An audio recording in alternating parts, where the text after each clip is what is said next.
Good afternoon and welcome to the Chatham Board of Selectmen September 22nd meeting. This is remote participation only. Please note this meeting is being recorded and will be available shortly hereafter for scheduled and on-demand viewing on any smartphone or tablet device. If anyone else is recording, please notify me. Pursuant to Governor Baker's March 12, 2020 order suspending certain provisions of the open meeting law, General Law, Chapter 30A, Section 18, and the Governor's March 23rd, 2020 order imposing strict limitations on the number of people that may gather in one place, this meeting of the Chatham Board of Selectmen is being conducted via remote participation.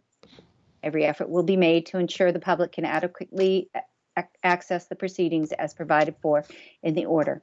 A reminder that persons who would like to listen to this meeting while in progress may do so by calling the phone number 1-508-945-4410, conference ID 134-208-476#, or join the meeting online via Microsoft Teams through the link in the posted agenda online. Despite our best efforts, we may not be able to provide for real-time access, and we'll post a record of this meeting on the town's website as soon as possible. So welcome everybody, and I'll take a roll call to begin the meeting. At first, I would ask that if you are not speaking or at this time, that you mute your audio, whether you're on the phone or computer, and you disable your video. And then when it's time for speaking, then we'll call on you. So the roll call is Peter.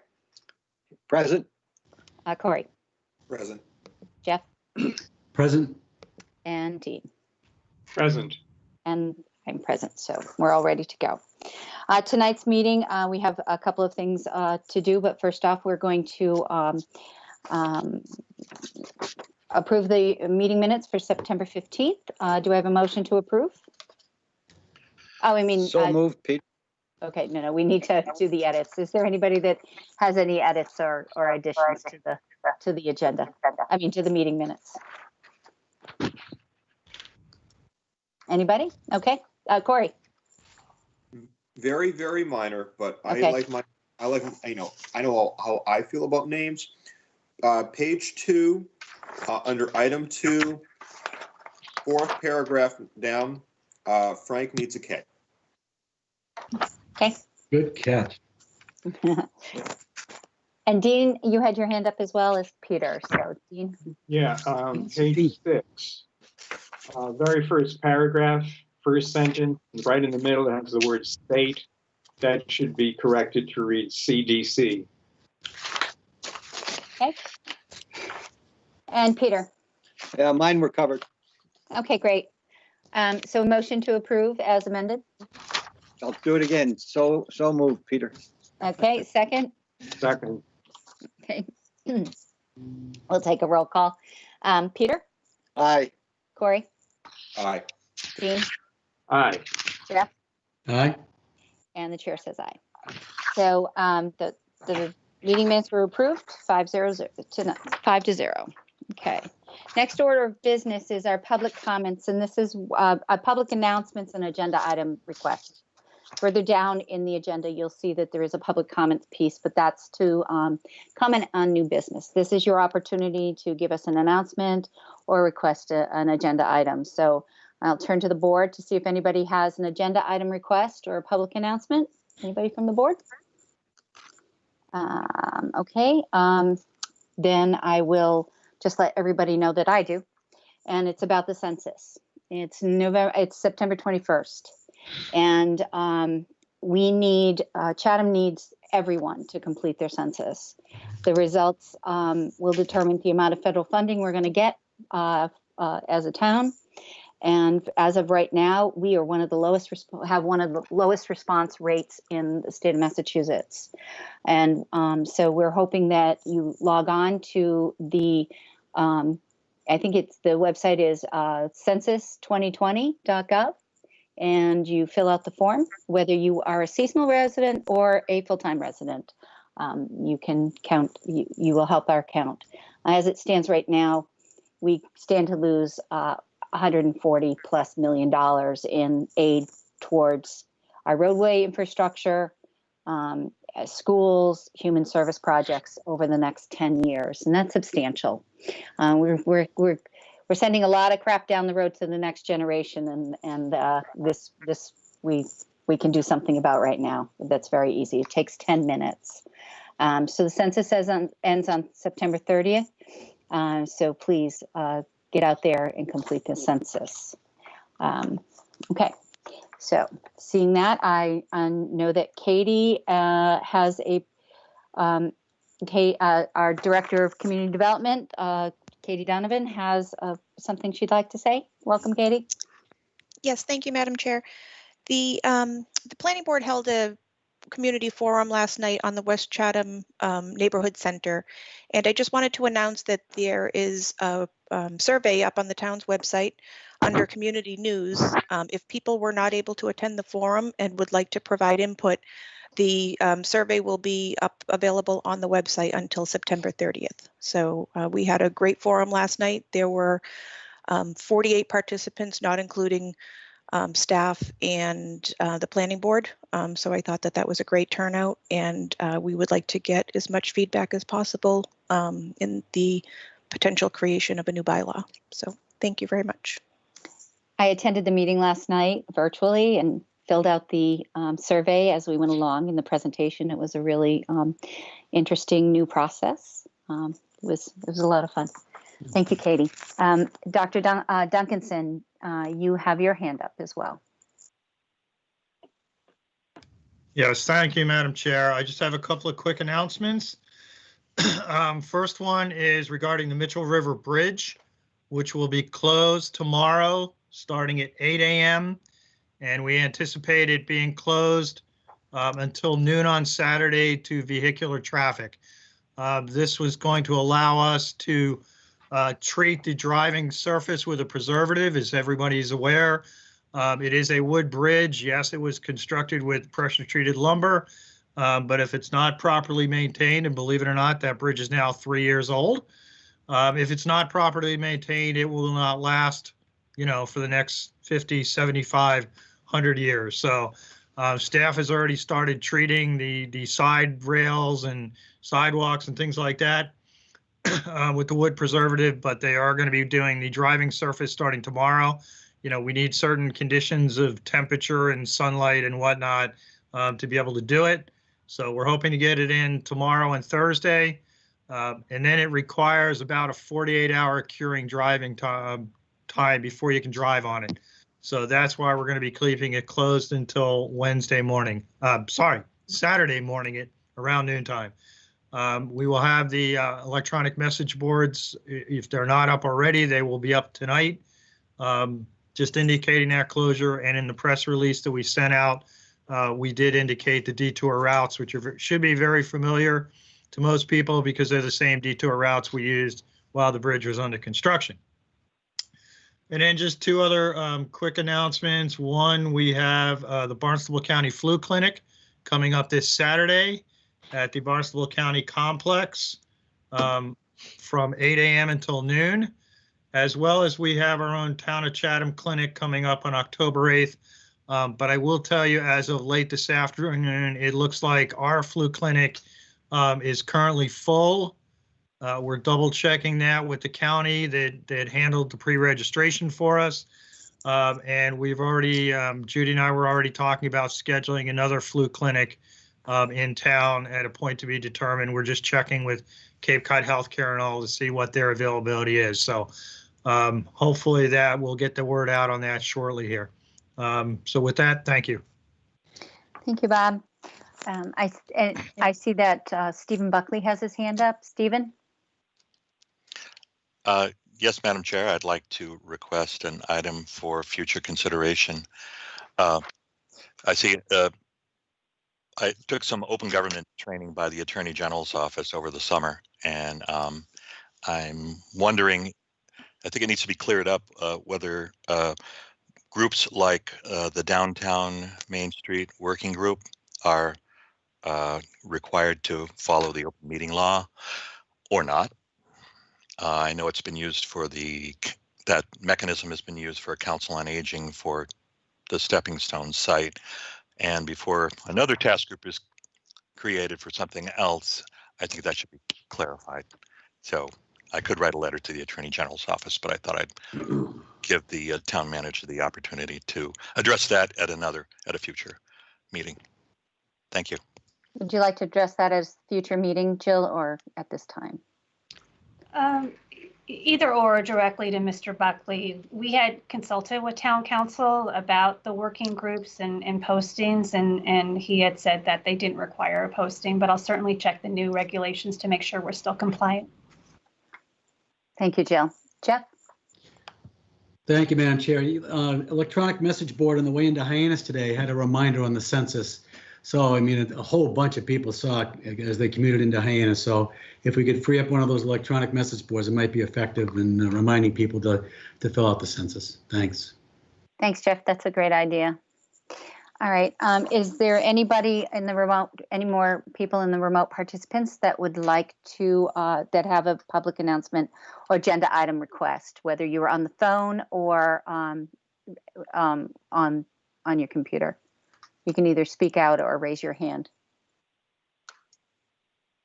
Okay, hearing none. Before we get going. Yeah, Dan Young. Dan Young? Okay, Dan, go ahead. Thank you. Go ahead, Dan. Thank you. I have an agenda item request. Okay. It is now appropriate and timely to present and have a public discussion of the unaudited expense and revenue results for the full 12-month period ending June 30th, 2020, comparing the actuals to the budget. You know, what impact did the deferred tax receipts have? What impact did the COVID-19 related expenses have? And how will any revenue shortfalls be addressed in fiscal year 2021? These are just a few of the questions that some people may have. So this is my agenda item request. Thank you. Thank you, Mr. Young. Thank you. Any others this evening? Madam Okay. Chair. Yes, go ahead. I just want to note that we have a tentative date for our FY22 budget summit, and that's on October 27th at Okay. 6 p.m. And if we don't get to that, Mr. Young's request before then, we're definitely going to present that scenario to the Board of Selectmen, Finance Committee, and we also invite the school committee and the public to attend. So we will definitely have it on or before October 27th. Great. Thank you, Jill. Okay. Okay. Any other requests or announcements? Okay. Hearing none, we're going to move on to our new business, and I just want to review it. Our first order of business will be public comments, where you may address any of the issues within the business agenda or the new business. And that's the agenda is on the website, our website, but will include, we have a consent agenda, we have a business agenda, which will include the coronavirus, a summary brief and a look ahead, a summer brief and a debrief and look ahead, the Chatham Chamber of Commerce and Merchants Association, Downtown Main Street Modifications Working Group update, Eldridge Garage Property stats, a review of the 2020 business season. That's what we'll talk about in that agenda item. The next is town-owned property inventory presentation. Cape and Islands Water Protection Fund is followed by Outwood Land Acquisition. The board will be reviewing its committees, and then we will do a committee appointment to the Bikeway Conservation Commission, Community Preservation Committee, and we'll have a town manager's report and then another public comment period. And I see that Corey's hand is up. Corey. Thank you, Madam Chair. Sure. You know, I sent an email out to you earlier today. Basically, I recognize that we're operating under a new protocol and how we're managing our meetings. But what I'd like to ask for the board's first consideration is the coronavirus update is something we've had for multiple weeks, and we're probably going to have for quite some time moving forward. It's an item that I think the public will be commenting on and might have a little more difficulty commenting when it's restricted strictly to public comment prior to any actual updates.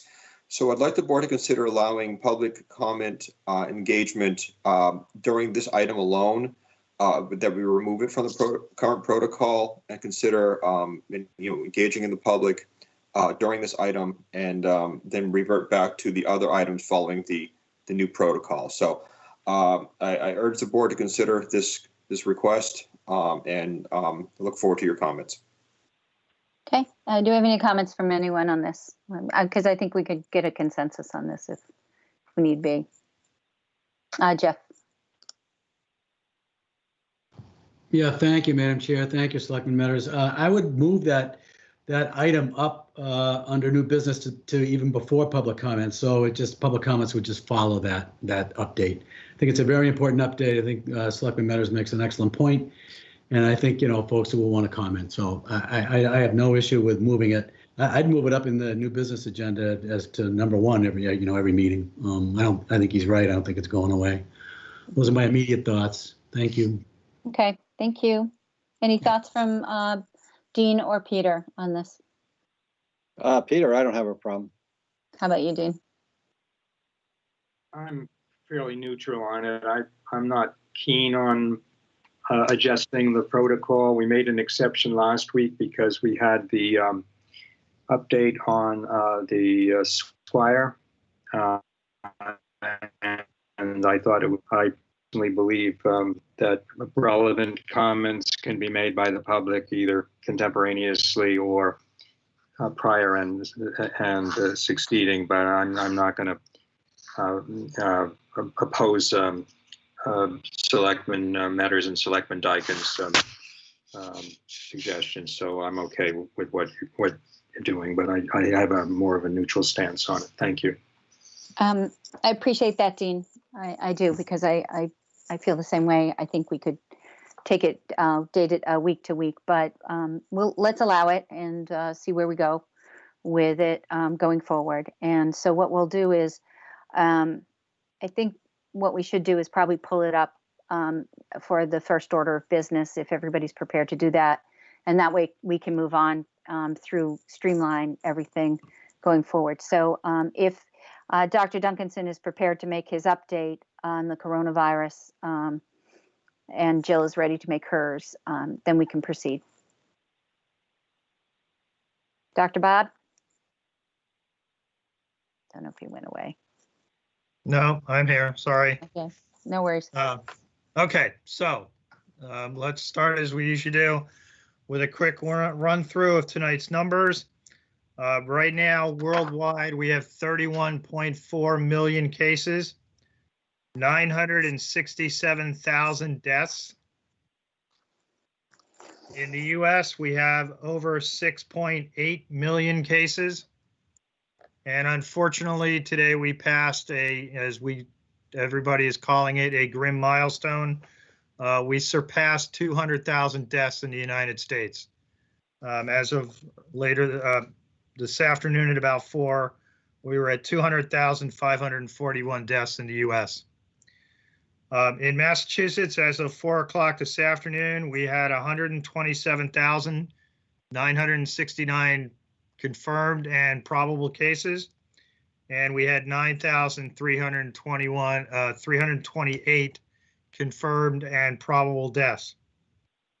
In Barnstable County, we had 1,714 confirmed cases, and we had 173 confirmed and probable deaths.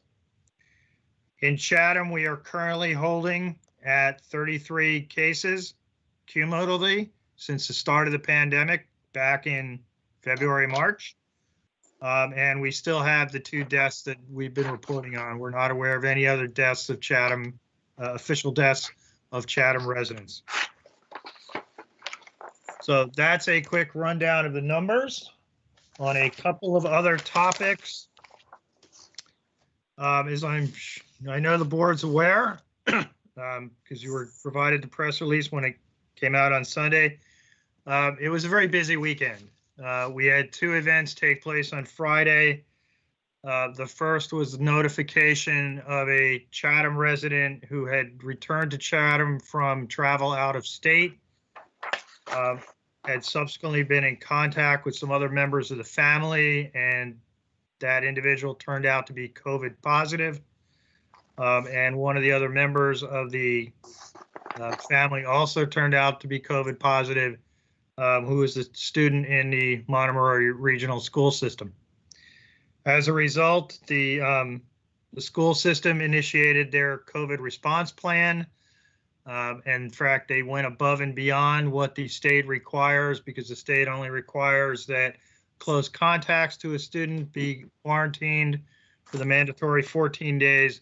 But the school made the decision to go ahead and quarantine whole classes that the student had been involved in. So the school was very proactive and got the word out both by phone message and by email to the affected classrooms, the affected students and parents, along with their school nurses, and VNA did a great job of getting everybody aware of what's going on, because obviously that occurred, late Friday afternoon, Saturday, and then all those students in those affected classrooms would be going to remote learning starting on Monday. So time was clearly of the essence to get that word out to everybody and do it efficiently. Also, the affected family, one of the members is a Chatham firefighter. That firefighter was not as exposed as some other family members were. And once we heard about it, or once the fire department was made aware of it, that individual was not coming in, had not been in to the firehouse on duty for several days because of the way they rotate. And that person is now quarantining at home with the rest of the family. And then on Friday afternoon, we also heard from the harbor master, who reported that 2 of their seasonal staff had tested positive after attending an off-Cape, I'll call it event, but they were basically up in Boston, non-work related activity. They both tested positive. They are now quarantining as well. They are not Chatham residents, so they have been contacted by their local board of health, and they are self-quarantining. They are self-quarantining as well. So over the weekend, Fire Chief Dave DePasquale made some arrangement to get town staff tested, and yesterday we tested 26 members of the fire department, 2 members of the Emergency Operations Center, 10 members of the Harbor Master Division, and we were also able at the last minute, when I got a call from Scott Carpenter at the schools, we were able to include 7 teachers from the high school that were potentially impacted by the event involving the student. So in total, we tested 45 people yesterday. Those tests have been sent to a lab in Texas, and we anticipate getting the results from those tests back tomorrow. So that was kind of the events that took place over the weekend, and the town manager, myself, Dave, Shauna, and several other people worked on a press release that went out on Sunday. So we got the word out to the community as quickly and as complete as we could, recognizing HIPAA regulations and everything else that prevent us from really giving any more information out regarding the individuals involved. And then just a couple of other items of note that I wanted to bring to your attention. The Board of Health met yesterday afternoon.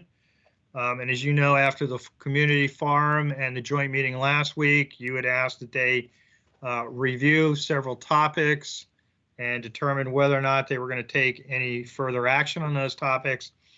One of those had to do with requiring restaurants to provide public notice if a restaurant has a COVID positive case.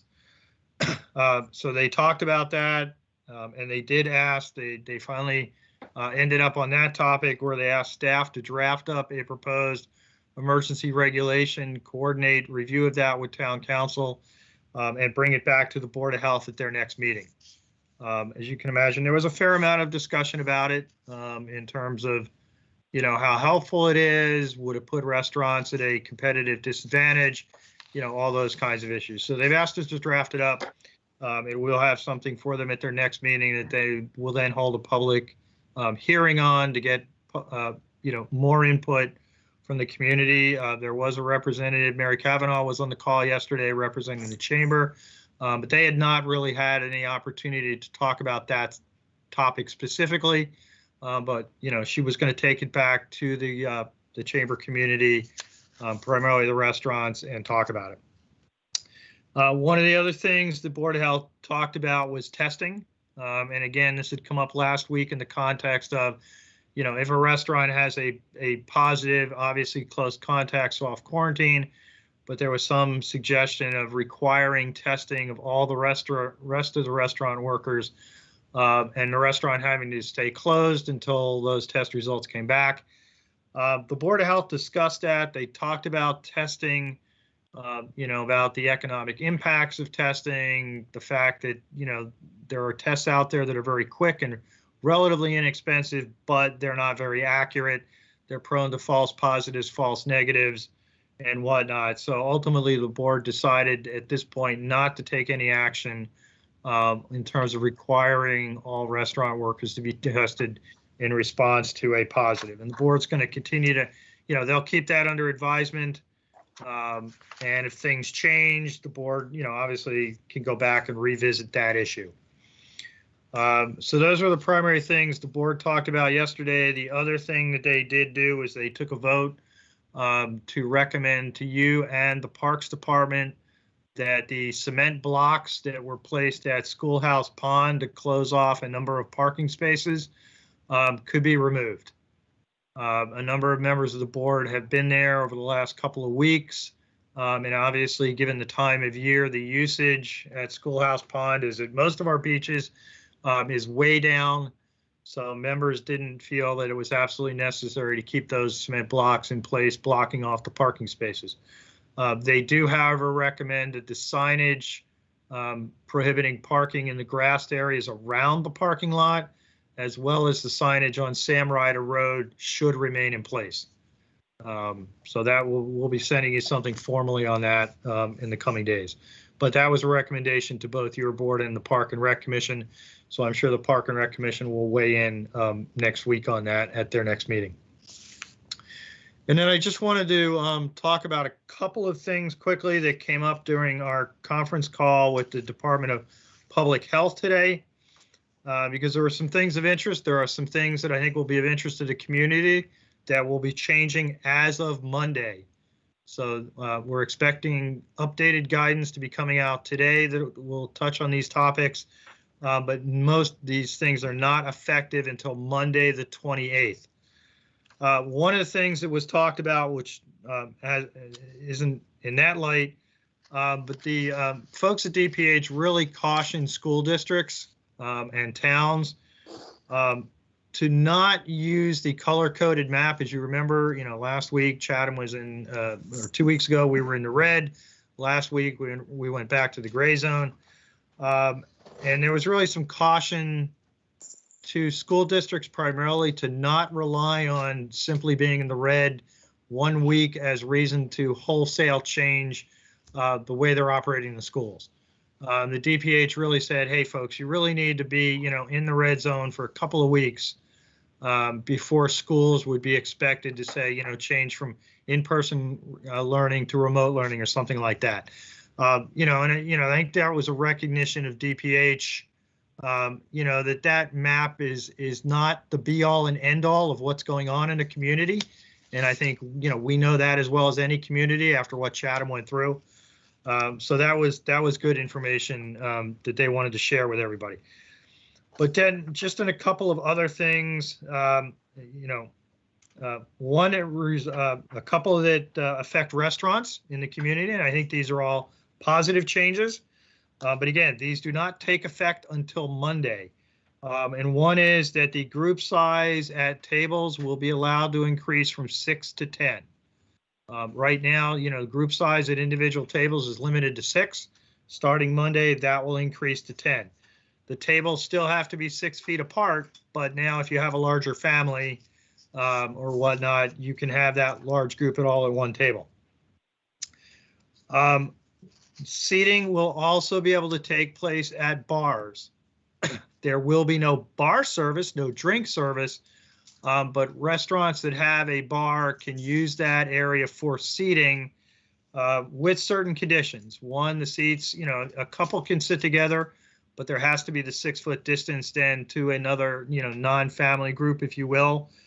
And there either has to be a 6-foot distance from where people would be sitting at the bar to any staff that would be working behind there, or there has to be a plexiglass barrier in place.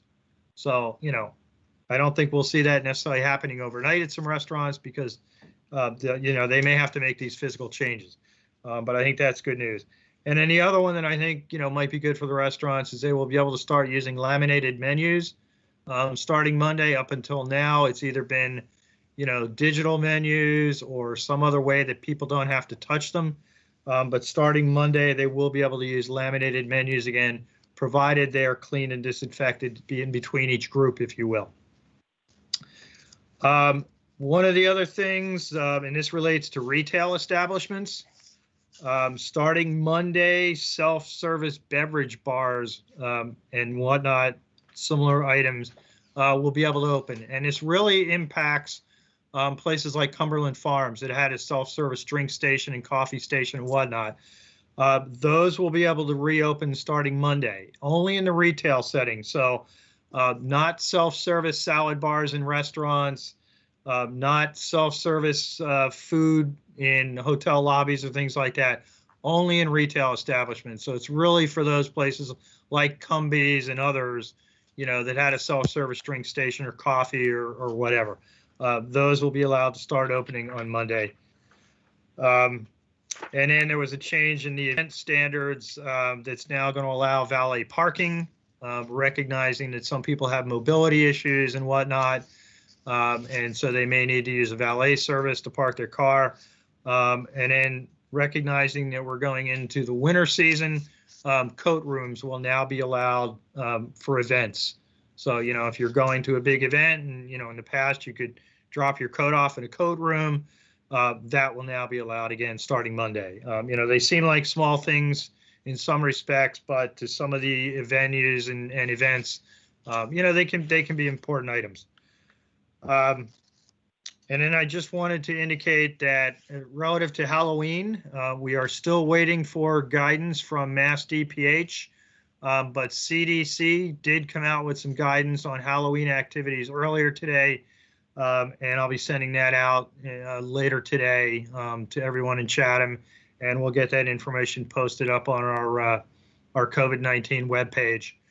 And then finally, there was some discussion, a question today regarding Veterans Day, which is, going to be coming up next month, or not next month, but in November, and whether or not things like parades and whatnot would be allowed. Obviously there are limitations on the number of people that can gather for outdoor events, and they will have to follow the event standards. So it remains to be seen whether or not some of those events could happen in the forms they've happened in the past, or may have to be modified. And there should be some more guidance on that, coming out in a couple of weeks. So with that, I'd be happy to answer any questions. Thank you, Bob. Okay, so let's. Corey, you have your hand up.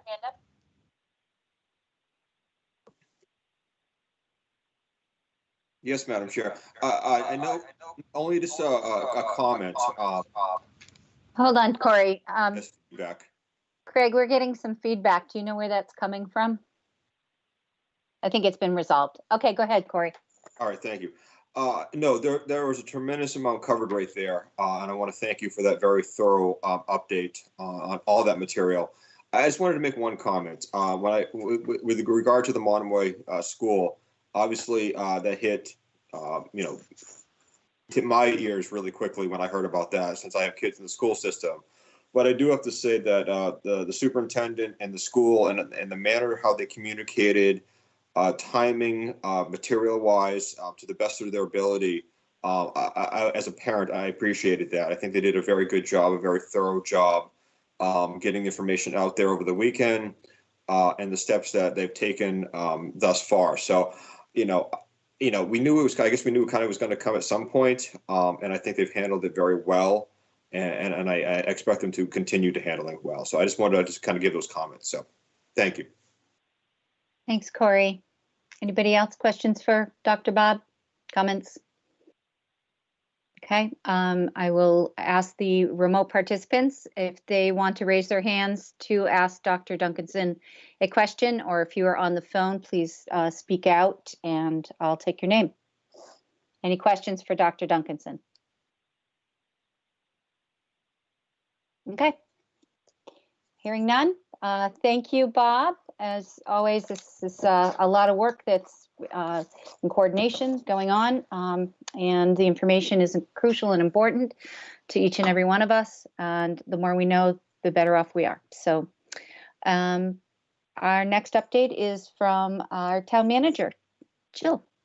Well, thank you, Madam Chairman. So I only have a quick update as it relates to COVID protocols for our special town meeting by petition on October 3rd, which is Saturday at 1 p.m. So we've done the logistics planning, we did a site walk, and we are all set. So it will be under COVID protocols. Masks, we'll have hand sanitizers, but also we're really not sure about the weather. So we're encouraging people to wear layers and comfortable shoes and bring a blanket, maybe an umbrella. But it's scheduled at 1 p.m. at Veterans Field on Saturday. And then we have our rain or weather related dates for Tuesday, the 6th, and Wednesday as well. So it's a one article warrant. We have warrants available in the town office vestibules, and it's posted online. And that's it for my report. Thank you, Jill. I know we'll be hearing your town manager's report later on, so thank you very much. Any questions for Jill from the board? Okay, hearing none. Any questions from the remote participants? You may raise your hand remotely or call out. Okay, hearing none. I just want to remind everybody to please mute their audio and disable their video unless they are speaking, except for the board. Okay, thank you very much. All right, our next, we're going to move on to our public comment period. And at this time, this is where you can comment on our new business items. And we will then be discussing them as a board and taking any necessary action. And there will be another opportunity at the end of our new business meeting to be able to do that. Oh, I'm sorry. I'm going to back up a little. We have one thing before we get going on new business. We do have a consent agenda. And there's two items on that, which are the Keno license for Liquor Locker and a letter of support release of IT funds. The consent agenda items are those that are routine and non-controversial and or administrative that require boards that require board action. Any board member can request an item to be removed from the consent agenda for separate consideration and discussion. Removing an item from the consent agenda does not require a vote. Is there anybody that would like to remove an item? I see, Dean, you have your hand up. Yeah, Madam Chair, just procedurally, the way the agenda is prepared, I think the public comments portion does precede the consent agenda. Thank you, Dean. But I do, if you want to do that, I do have, I do want to request when we get to the consent agenda, I do have an item I want to remove from the consent agenda. Okay, so why don't we back up to the public comments? I apologize, everyone. I have got notes scribbled all over my agenda, and probably need new glasses. So if we want to, let's ask the remote participants if there's anybody that would like to speak to any of the items in our new business. And you may raise your hand or call out, and I'll put you on a list and then call on you. Okay, I don't see any hands raising at this time, but there will be another opportunity after our discussion. So if we want to go forward, we'll go back to the consent agenda, and I will ask the board if there's anyone, Dean had mentioned, that wanted to pull an item out for discussion or consideration. Go ahead, Dean. What would you like? Thank you, Madam Chair. I want to pull the first item, the Keno license for Liquor Locker. Okay. The agenda. All right. why don't we pull that aside, and then then we can take a vote on the consent agenda and then move to that. Would that be agreeable to everyone? Okay, a motion to approve the letter of support, release of IT funds. That was an information technology bond bill that includes funding for the Barnstable County to improve internet and call service connectivity. And Governor Baker has signed this legislation, and the Barnstable County Assembly of Delegates have passed a resolution to send a letter asking that Governor Baker release the IT bond funds for Barnstable County. So that's what we'd be voting on. A motion to approve. Yeah, so moved, Madam Chair. Okay, a second. Second. Okay, I'll take a roll call vote on that. Jeff, Aye. Dean, Aye. Corey, Aye. Peter.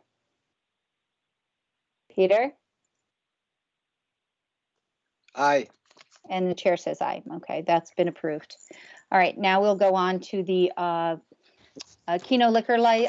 The liquor locker is requesting. We've received notification from Mass State Lottery that liquor locker on 1221 Main Street has applied for a Keno license. Shauna, is there something you can add to this? And then I will turn to Dean for what his concerns are. Really not much to add at all. It's standard notification, and the board action would be if they object to the Lottery Commission issuing the license, then we would do so in writing. Okay. Okay. We can either, Dean, would you like to go forward with your concerns? Yeah, I don't necessarily have an objection to this, but I had a couple of questions of Shauna, or I don't know if the applicant.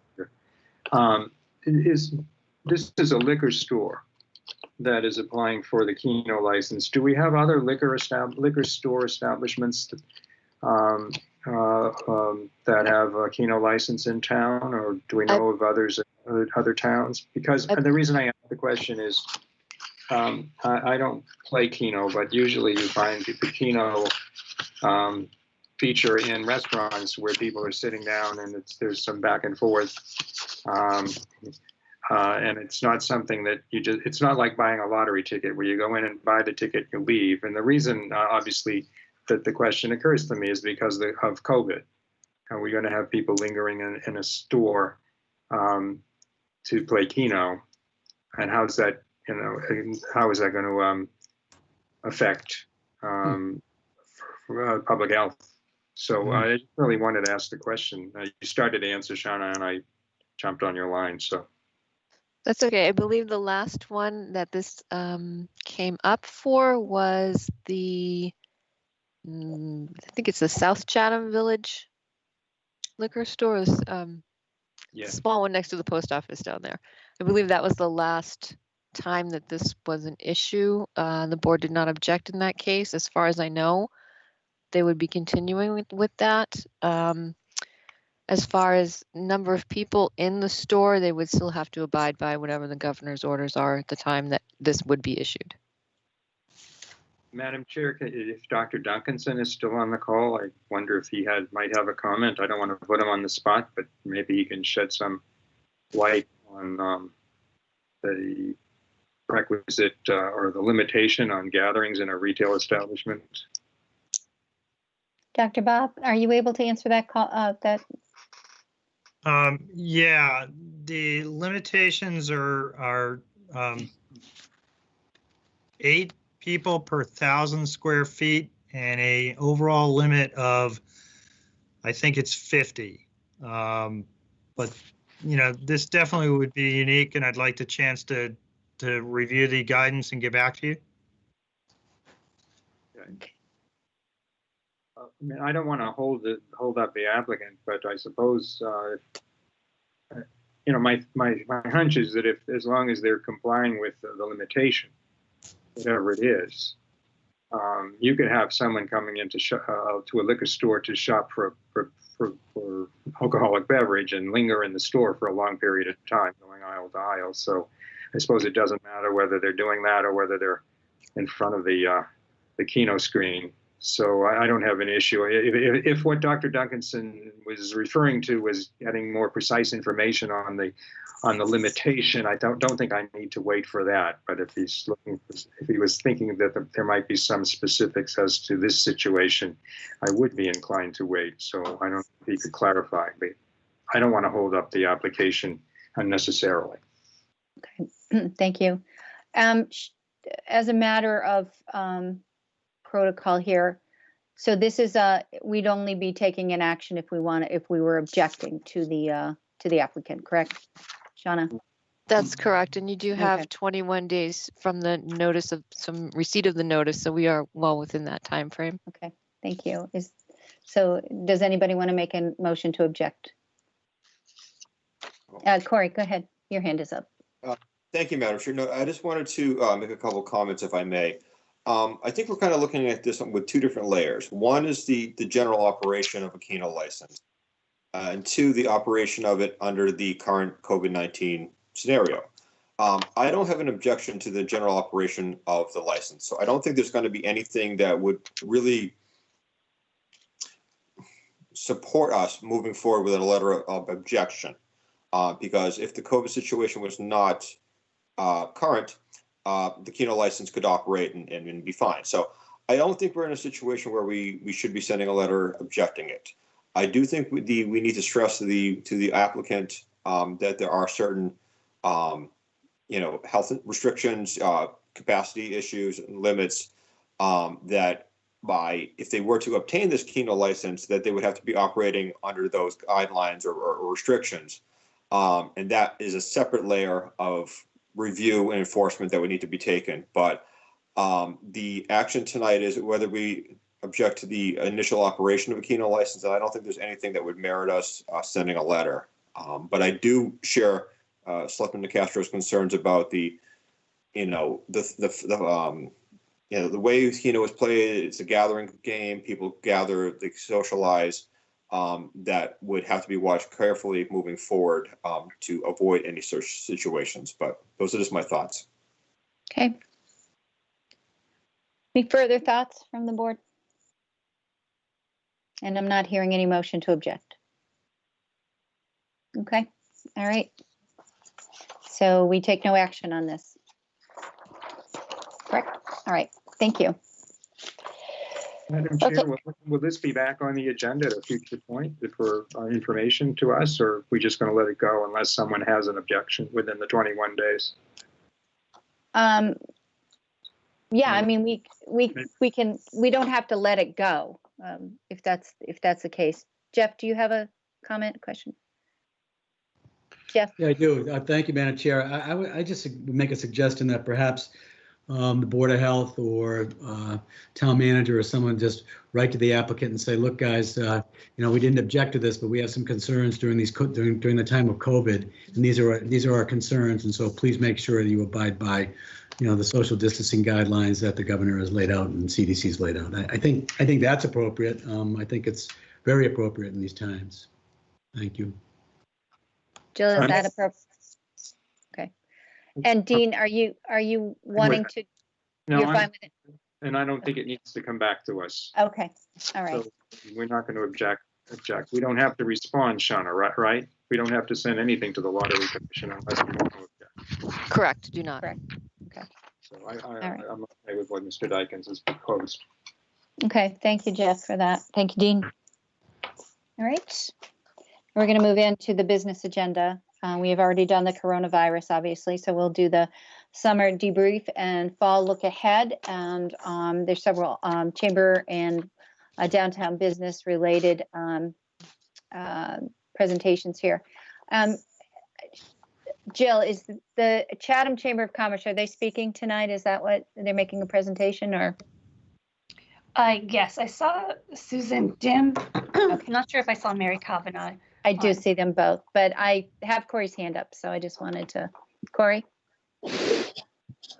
Real simple, just process-wise, I just want to disclose that I am a member of both the Chamber and the Merchants Association. Okay, thank you very much. Okay, Mary or Susan, are you available and are you ready? Mary, your hand's up. Thanks, Madam Chair. Hello, everyone. It's Mary Kavanaugh from the Chatham Chamber. And Susan Dim is on as well. We're kind of going to both give you a presentation of what we have going on. So wanted to let you know that we have for the fall and the holidays, we've comprised a committee of chamber and merchants members to come up with some safe activities that we can promote for our businesses and for the town for the fall and up to the holidays. So like I said, Susan is on as well. She'll let you know the group has met once, actually a couple times, and we're meeting again next Monday to continue to move our plans forward. So Susan will let you know what we're thinking of so far. Susan? Yep. So for Oktoberfest, obviously we can't have it. We'll be doing the Pumpkin People in the Park, and we're going to continue that through Halloween. We're trying to beef up some decorations maybe for Halloween because we can't really do much else, obviously. So it'll make the town look festive and bring people downtown, which will be great. And then for Christmas, we've been working on a virtual passport to Chatham, which might be an app. We're still working out that detail. The Christmas lighting, obviously we can't do, or Santa parading through town. So we'll do that by videotape. And we're talking about doing something like the 12 days of Christmas and releasing videotapes, different days of Santa around town, different things that are going on, Santa reading stories, things like that. Because it's obviously difficult with COVID. So that's pretty much, I think, what we're kicking around right now. Yeah, and the videotapes, we would promote those on social media. So on the Chamber Facebook page and the Merchants Facebook page, and through Instagram stories and things like that. Okay. Go ahead. I was just also, sorry.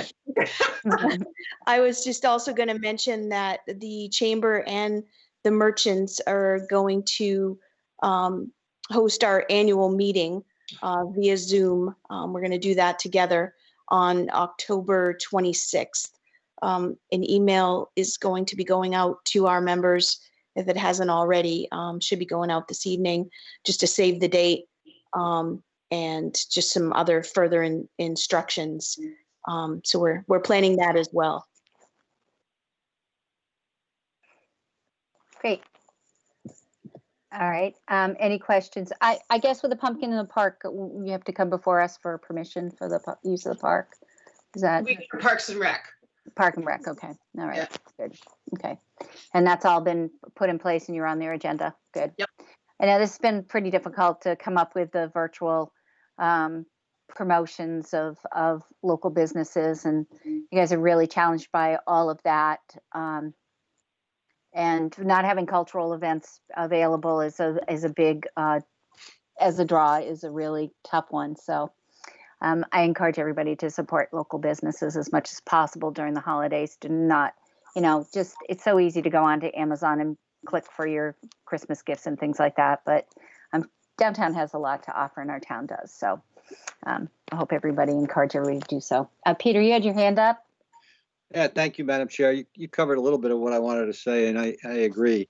I think the idea of how you're proceeding is probably the best you can do. I have just a comment on pumpkins in the park. I imagine it'll be similar to what was done last year. They'd be spread out as you go down the walkway. And the only reason I asked that, I had a couple comments from a small round of number of people, not many, but on the whale sign that was done. Everybody loved it, and it was a successful one. Although they were kind of together, so some people said it was difficult for them to get around and still do social distancing. That's my only other comment.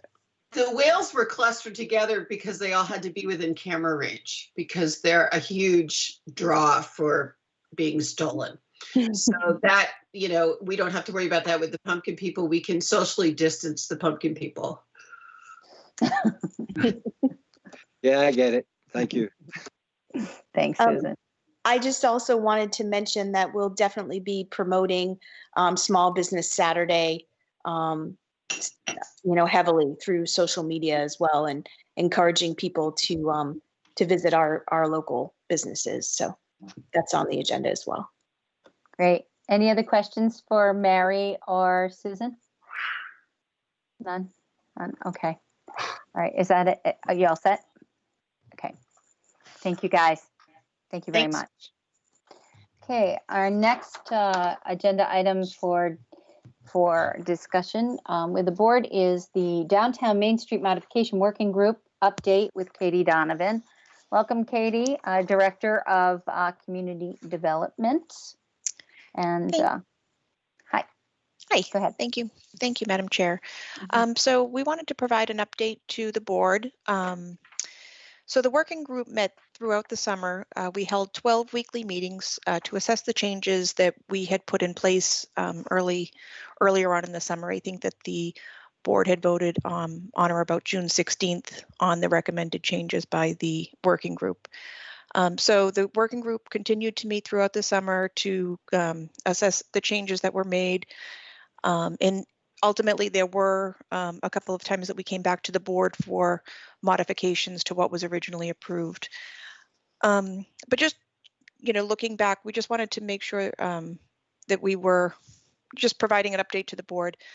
We felt that the merchants in the chamber, as well as, town staff, that was all, and the rest of the working group all worked very well together.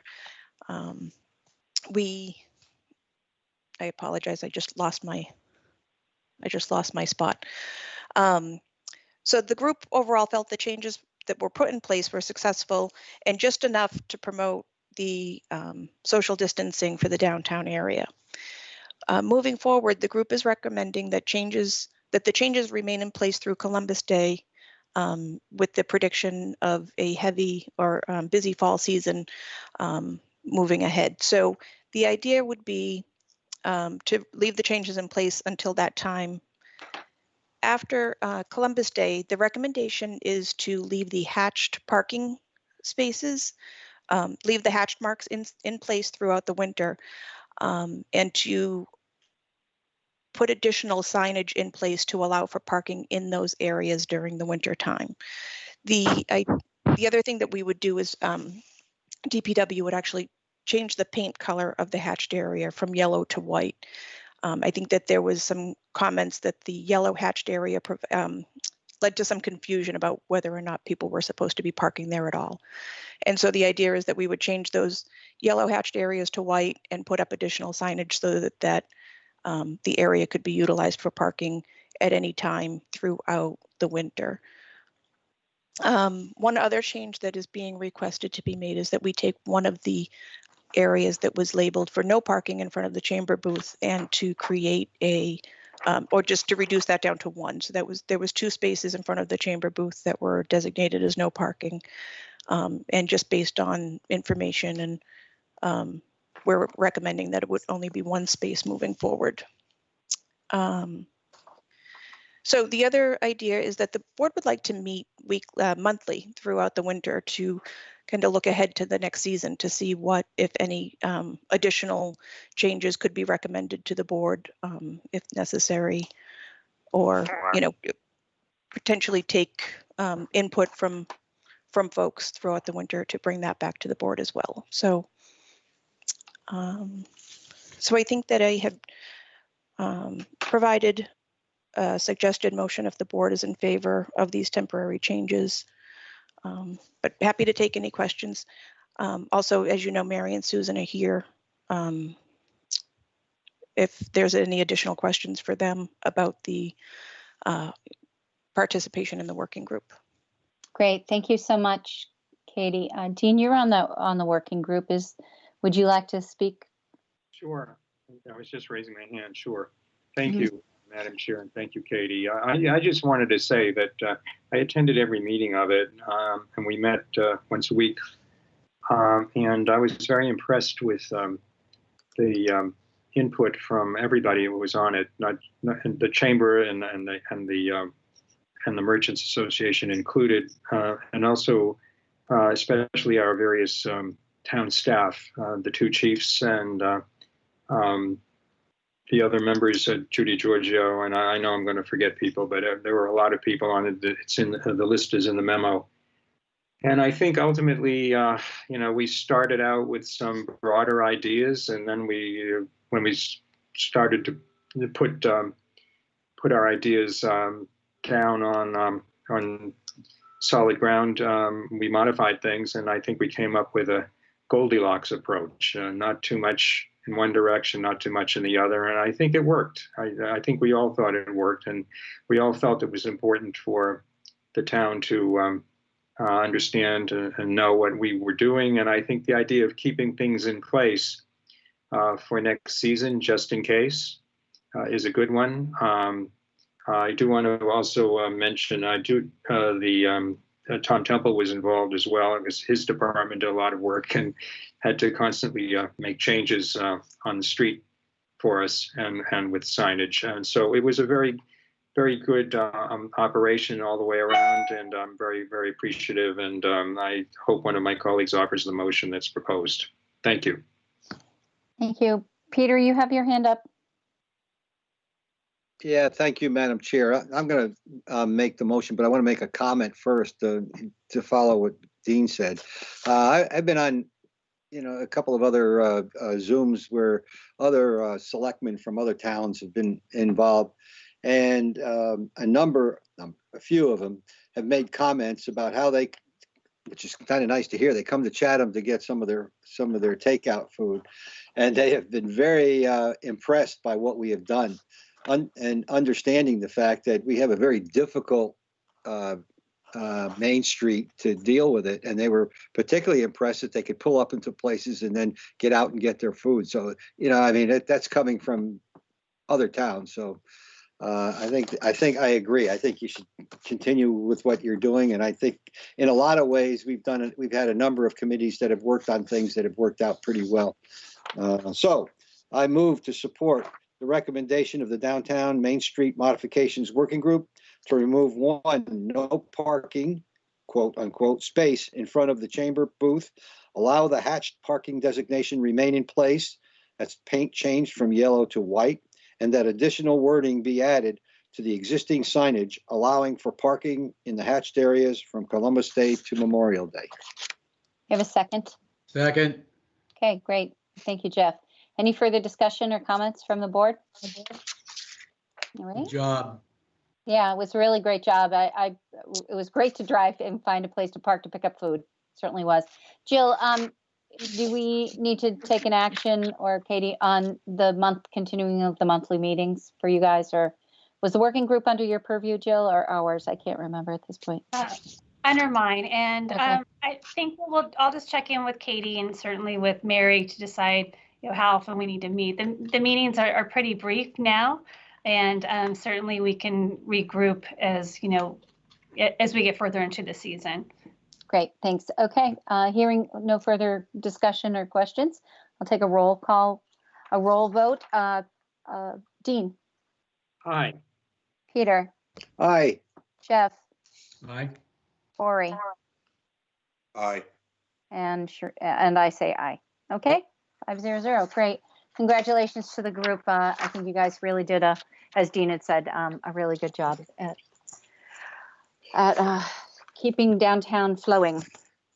Okay, the next is, let's see, downtown Eldridge Garage property parking stats, summer 2020. And Katie, this is your presentation again. Yes, thank you again, Madam Chair. So I had provided the board with the parking statistics from the Eldridge Garage property. From the season this year ran from July 3rd to September 7th. And so again, last year, I believe the contract ran from Memorial Day to Labor Day, and then we had a shoulder season. And then just due to COVID and the unknowns, the season definitely started a little bit later. So it started this year on July 3rd for Chatham Valet, and it did wrap up on Labor Day. As you'll see from my memo, there was no contract for a shoulder season this year, just based on the lack of vehicles parking in the lot. And so unfortunately, just looking at the numbers the numbers were much lower this year than they were last year. I know that I provided you that the summer 2020 numbers, but just to give you a little bit of a reference, in July, the numbers were down by 1,008 parking vehicles. And this includes not only vehicles that paid to park, but also vehicles that with town stickers that utilized the lot as well. So again, it was down 1,008 in July, 1,331 in August, and 139 in September. So the numbers were much lower this year. But we did want to bring it to the board just for your information. And there are representatives here from Chatham Valet. Richard and Miladen are both on the call if the board should have any questions for them. Okay, great. Any questions from the board for Katie, Richard, or Miladen? Dean, your hand's up. Thank you, Madam Chair. Katie, and this is also directed to Richard and Miladen if they want to. I think having them, unfortunately, it was a very challenging summer for everybody, so it's understandable that the numbers would be way down. I'm assuming that most of the traffic there was for the beach rather than for the downtown. But I just really wanted to ask if there is interest in their coming back for next summer, both on their part and on the part of the town, because I think this is really an important thing.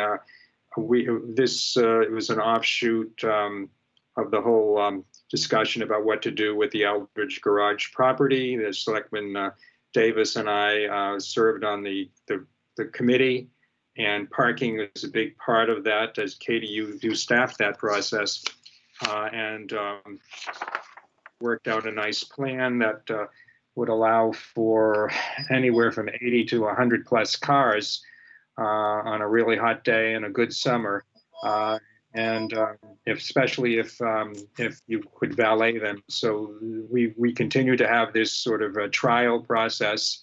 I think it worked. It's worked pretty well the last couple of summers. This is the third summer, I think. So I just really wanted to inquire about where we were going forward, because I'm hopeful that we can continue this as part of the Eldridge Garage implementation. Thank you, Dean. Just as a note, Dean, there was some concerns from, just as a matter of comment, some concerns from some business owners in that area that having paid parking was a detriment to their businesses, and where there was so much free parking downtown, but then they at the 400 block and surrounding area where, had the paid parking scenario.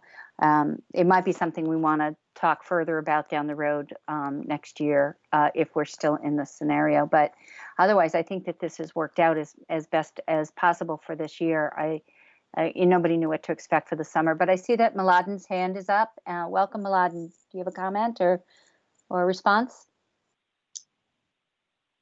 You might need to unmute yourself. Sorry. Yes. Sorry. I was muted. Yeah, definitely this summer was challenging, but to be honest, it was better than we expected. And I think it could have been a little better. We've noticed there's a lot of cars, they started parking down Hallett Lane this year more than ever before. And I think, this whole neighborhood was full of cars this year. So there was a lot of beachgoers. However, they did, choose the closer parking, which was like Hallett Lane and the surrounding little streets. So I think this would have been a little better, if we were again the closest parking lot to the Lighthouse Beach. The other thing, you're right, it was mostly beachgoers. There wasn't really that much traffic that we got in town. And also the weather was really nice. We never really got these cloudy days when we packed the parking lot, which, we really enjoyed the previous years. And we would have like 100 cars in, 80 cars or 70 cars in the parking lot. So these days we're not there. But anyway, we would definitely be interested to continue this partnership, just because we think it's a great surf and has a huge potential for the future of Main Street. Thank you, Mladen. And also on the business, Go ahead. also on the businesses parts, we always let people park if they're gonna be going just for coffee across the street or like to some store. We usually, if they come and tell us that they're doing that, we would let them park for free, especially when it's not busy like it was this summer. So we're definitely trying to accommodate everybody, just because it's the right thing to do. Well, that's very nice of you. Thank you for letting us know that. Any Of course. further questions or comments? Dean's hand's back up again. Okay, well, I'm going to raise the question, because you mentioned paid parking. And I've also viewed what we're doing at Eldridge as an experiment in paid parking. And perhaps the board at some future meeting, I'm not requesting an agenda item formally, but maybe we ought to consider paid parking in all the major parking lots. The town is missing out on a huge amount of revenue each season that other towns get because they charge for parking. And I'm not talking about nicking our residents and taxpayers. I think they should continue to be exempt if we were to implement paid parking in the other lots. But I can't think of too many other municipalities that provide freedom of parking across the board. And as we go into FY22 and we talk about the budget, that may be something we might want to think about doing. So maybe I'll bring it up at the budget summit. Thank you. Thank you, Dean. Jeff? Yes, thank you, Madam Chair. Yes, I have requested parking be on a future agenda item. I just want to remind Selectman Castro that has been a request by me, and I agree with him. I think it's something we need to revisit. Thank you. Great, thank you. Mladen, your hand's up. Is that up again or just continuing to be up? Oh, my hand, no. I'll lower it for you. That's no problem. Yes, please. Thank you. I appreciate it. You're welcome. I'm just checking to see if there's anything in our chats at all. I don't think so. All right. Any other questions for Katie or for the park for Mladen? Okay. All right. Seeing none. Thank you, Katie. All right. Thank you. That was good. That was good information. Thank you for all the updates this evening. Thank you, everyone. Thank you very much. Thank you. Of course. Thank you. Okay. Moving on, we are going to review of 2020 beach season, and that's our Director of Parks and Recreation, Dan Tobin. Hi, Dan. Are you? Thank you, Madam Chair and members of the board. Can you hear me okay? Yes. Okay. I'm happy to say that we actually had a very good summer, despite a lot of concerns going in and, a whole set of new challenges that we had never previously encountered.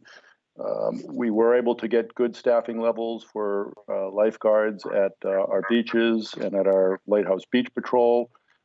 Some of the COVID monitoring that we planned on implementing that came in late in the process, it took us a little bit to get going there, which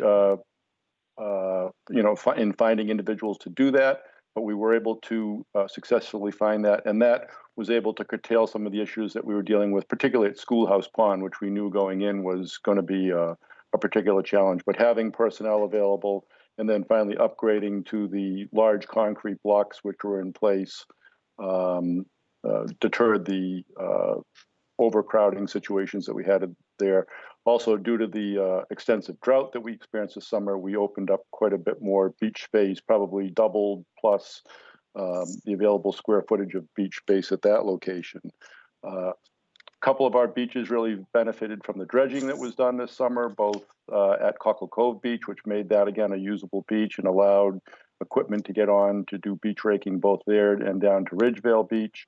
And the sand that was also placed at Harding's Beach significantly improved that location and provided significantly more square footage for beachgoers this past summer. Our beach parking was done largely online this year.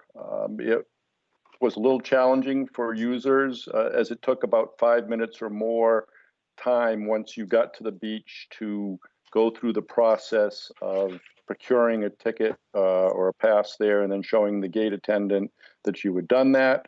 But we did account for over $256,000 in beach revenue via that remote source, which is significant. And we experienced a large, at least double or more the number of weekly tickets that we normally sell in a season. So I don't know if that was in part due to some of the frustration of going through the process and people just electing to purchase weekly tickets as opposed to doing it on a daily basis. But in the end result, we did sell a lot more weeklies and did a significant amount of business online.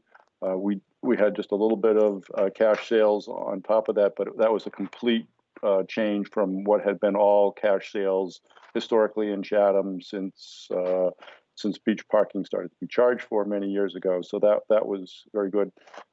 In that sense, obviously Mother Nature plays a big role in beach attendance and usable days and those kind of things. And we did have a good summer from a weather standpoint, and that helped enhance things in that regard as well.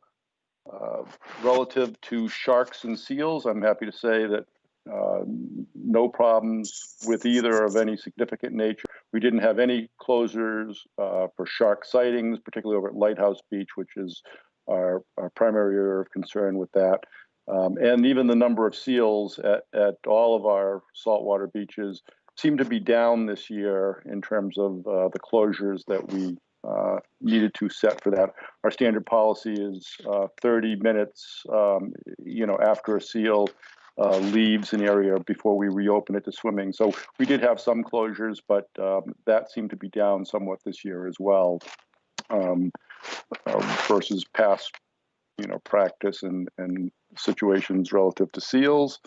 We did not have any significant incidents at the beaches, no medical situations of significant nature. A couple of lost children that happen every summer, but those were relatively quickly resolved and those kind of things. A few cut feet and minor situations there. We did have one Sunday when it seemed like the whole world decided to go to beach at the same time, and it provided some overcrowding before we were fully up and going with our COVID monitoring. But outside of that one event, we were able to manage the other events and times. And we did have a time that we closed the beach at Harding's early on a particular day because of reaching capacity. And while that disappointed some folks that were trying to get into the beach at that time, it was necessary in order to meet the protocols that we had set in place. So that worked well. And our equipment for the season worked well, both at Lighthouse Beach, where we're dependent on ATVs and personal watercraft to, help monitor that area, as well as the new beach tractor that was in place for this year on the raking of the beaches. So all of that worked well. All in all, a very low incident, relatively complaint-free summer. With the beach pass parking, we are looking at other online options going forward in the future, something that will be more user-friendly and sort of a swipe card situation at the beach gate as opposed to logging in and doing your phone. We obviously have cell phone reception issues at the beach, which we're looking to rectify by making the booths hotspot or usable for that technology to take place there and significantly speed up the processing time and customer service relative to that. And with that, I'm happy to answer any questions that the board may have. Thank you. Thanks, Dan. You had mentioned in your report that there was transactional fees that were associated with the technology that some people were having a problem with, and that you're looking for. Is that why you're looking at different programs to be able to accommodate this? But or are you going to make a recommendation that we adjust our fees accordingly to offset transaction fee. across Yeah, the I board. think it'll be a policy decision by the town. Obviously, there were transaction fees that varied depending on whether you were buying the $20 daily ticket or the $75 weekly and those kind of things. There was a corresponding percentage additional fee added onto that some users found objectionable because of the additional user fee. I think as we examine that across the board at both beach parking and other ways that we may be using online services, I think we'll look at potentially what those costs are and building those into the fee so that there isn't an additional fee added onto that. But that'll be a future broader discussion and a policy decision going through the Park and Recreation Commission, the town manager, and yourselves in that regard. Right. And a little bit of equipment repairs that are needed as well. Yeah. Our beach rake has been servicing our beaches for a number of years here, but it is in need of some parts replacement and servicing there to continue to function well throughout the summer. So that would be something that we'll be looking at dealing in the upcoming off season here. Well, I have to say, from our first initial meetings, trying to deal with COVID, with our joint meetings with Park and Rec and Board of Health, I think Park and Rec has done a fabulous job. The committee, your staff, you, in making the one activity I think that people could do and feel pretty healthy and safe with going to the beach. A pleasurable experience this year. I know there were a couple of crowded days and there was some complaints from people of that, but man, I'll tell you, if we didn't have outdoor activities during this COVID, I don't know what we'd be doing as a community. So I've got some hands raised here. I'm not sure who raised their hand first. So I'm just going to go down the line. And the first one is Peter. Go ahead, Peter. Right. Thank you, Madam Chair. I agree. You know, overall, it was a successful season, and Dan mentioned, well, we had good weather, and we also had visitors and guests that were all generally civilized and followed the rules. But I agree. You know, that I had great concern about the beaches, and I especially had concern about Harding's, even though at the time, you know, the beach had been expanded somewhat. And I think that the execution, first, we had a decent plan, and execution was done, and there was a follow-up on what was going on. For example, closing the parking lot when it got there were too many people on the beach, and I think that was the right thing to do. If we have to go through this next summer, we should have our monitors out there early. God, I hope we don't have to.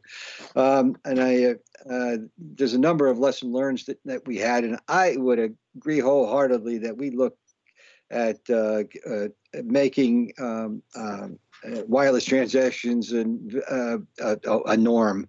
It just makes sense. That's the way people do business, and I think that's important for us. And Schoolhouse Pond, it worked out well, but it took a while. And I'm glad we took a median approach to that rather than closing the beach completely. I think you kind of lean towards that initially, but I think that it worked out. It worked out fine. So overall, I mean, we can't be more than happier with what was done and the people that were involved, and attaboy to all of them. Thank you. Thanks, Peter. Jeff, would you like to comment? Yeah, I just echo some of the sentiments that were just expressed. I think Park and Rec did a great job. So Dan, thank you very much. I think we all had some initial trepidations with COVID, and thank goodness the beaches were in the shape they were in. The dredging at Harding's and Copper Cove was remarkable. I took walks the other day. It's beautiful down there. The beach has really been replenished and refreshed, so it's really cool. And I'm frankly impressed with the $250,000 in beach fees. I'm not so sure you should streamline anything, Dan. I think you should make it maybe a little more. I'm just kidding. Make it a little bit more difficult for people. But anyway, you did a great job. Very, very pleased, and I thank you and your staff very much. And thank you. Thanks, Jeff. Corey. Thank you, Madam Chair. No, Dan, thank you very much for this report.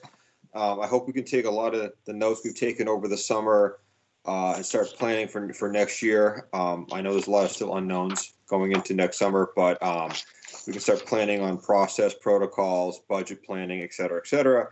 I just want to throw something out there that we might want to add a little more detail to the report. I know this is kind of focused on the traditional beaches and ponds, but from my understanding, and please correct me if anyone out there disagrees, some of our outer beaches were heavily used this summer. There's big draw out there that we don't monitor, which we find, which is fine.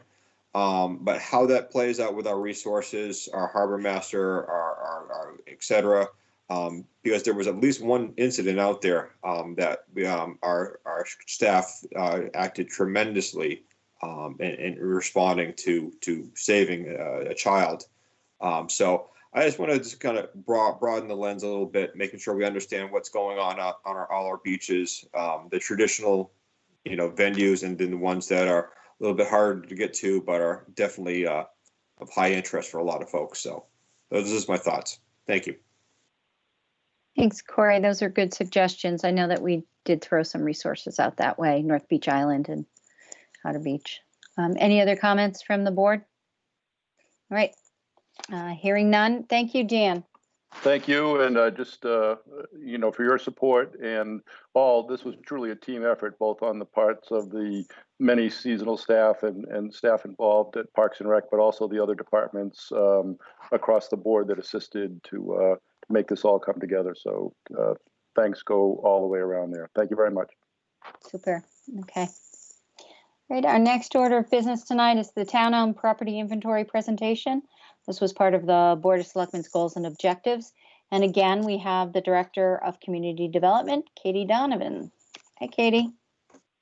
Hi, thank you again, Madam Chair. So tonight with me on the call are Sarah Clark, our Central Permitting Coordinator, and Kristen Caruso, our GIS Planner. Sarah and Chrissy both did a tremendous amount of work on this project, and I'm actually going to, if it's okay with you, ask Sarah to share her screen.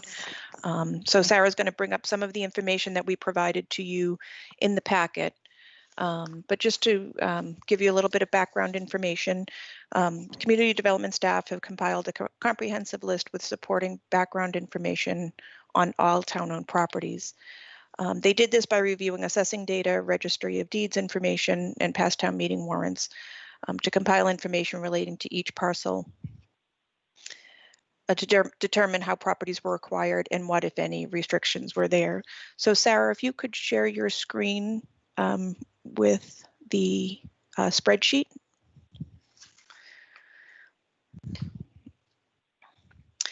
So again, this was provided to the board in the packet. This spreadsheet provides all of the town-owned parcels listed alphabetically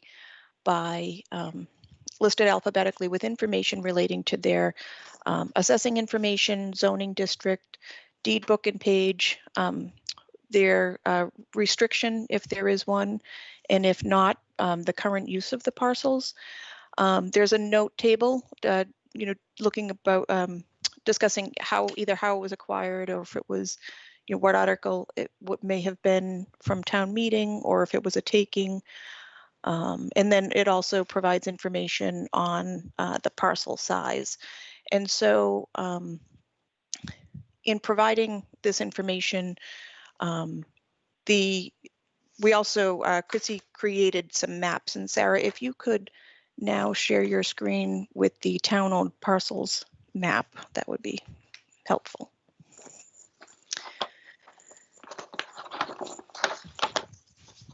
Thank you. So this, actually, Sarah, that's the unrestricted. If you could share it with the other map, I apologize. Okay, so this map here shows a layer with all town-owned parcels in different color codes. The reason we have them broken down by restricted parcels and then unrestricted. And as you can see, there are a number of different colors correlating with the parcels on the map. And we chose to kind of color code them in similar categories. The the restricted parcels all have different restrictions on them, but as you'll see, some maybe for a bathing beach, and then we have another color because it's a town beach. So there's different restrictions and different wording. We just wanted to give the board an idea of how these parcels were required, and to be able to see through. Again, just for example, anything in green would have a conservation restriction on it. The lighter yellow are municipal uses and may have some restrictions relating to those uses on those parcels. The parcels in red are actually parcels that we were not able to find a restriction on. It doesn't mean that they're not restricted, although they may not be, but the staff was not able to find a restriction, and that could have been for any number of reasons. It just could have been at the time that it was acquired that there wasn't anything that was received by the town, but also because there was a fire back many years ago at the Barnstable County Registry of Deeds, which destroyed a lot of files. So those were some paper documents that we shared with you just for your review and to be able to take a look through.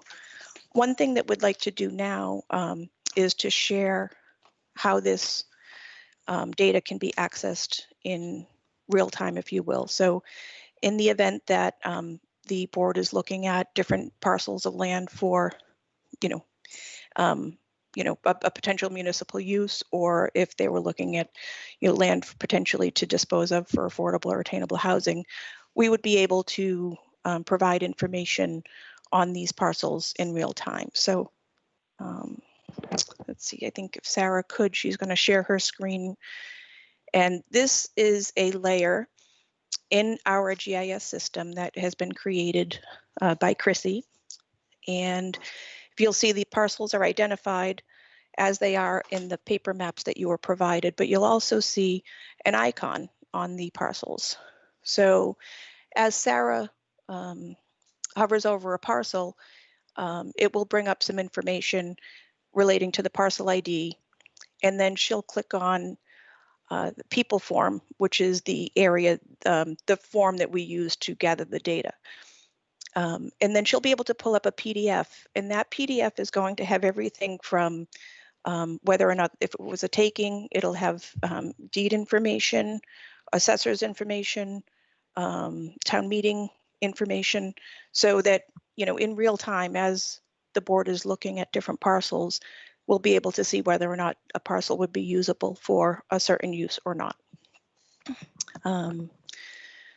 So again, a lot of information was compiled over the past, it's barely been about 1.5 years that this project has been being worked on. And I think that Sarah and Chrissy have done an incredible job in providing all of this information and gathering all of this data. So I think that, one of the things that we're looking for tonight is feedback from the board. If there's any information, things that you'd like to see us add to the, either to the spreadsheet or to the maps, or just any comments that you may have. So with that, would be happy to answer any questions. Great. This is that's really cool. I see everybody's hands up, so I'm just going to start with Jeff. Jeff, go ahead. Yeah, thank you so much, Katie, and I want to thank Sarah and Chrissy as well. This is a heck of a project here, and this is a wonderful compendium of town-owned property with restrictions and without restrictions. And frankly, I looked at it, yesterday morning. I'm like, oh my goodness, it's going to take me a while just to kind of plow through it and digest it and examine it. But I just can't begin to tell you how much I appreciate the effort. We've been looking for something like this for a while now, and so. My immediate reaction is just a job well done. An awful lot of work went into this. It's really cool what you just showed us, that you can hover over the map and get a whole lot more information as well. So I want to thank you. It's going to be very helpful as we move forward and consider affordable, attainable housing and what we can do where. And anyway, I'm very appreciative, and I'll leave it there. I'm going to spend some time with it. There's not enough time in my day right now to really digest it, but I'll tell you, it's going to take some time so doing. So Again, thank you. Thank you. Katie, just a question, and yes, this is wonderful work by Sarah and Chrissy, and just amazing amount of detail that we can access. Is this going to be available in a real-time world for us, or is it in-house, or how will we be able to, like, if we wanted to on our own start to do some sort of deep dive into, hey, you know, is there a possibility of doing something, or that piece probably looks very interesting. Maybe there's room there for something. Is there a way to be able to do that, or on our own, or is this going to be an in-house? It would actually be a little bit of both. One of the reasons we provided the maps and the data, the spreadsheet, is for you to be able to, have that information available to access.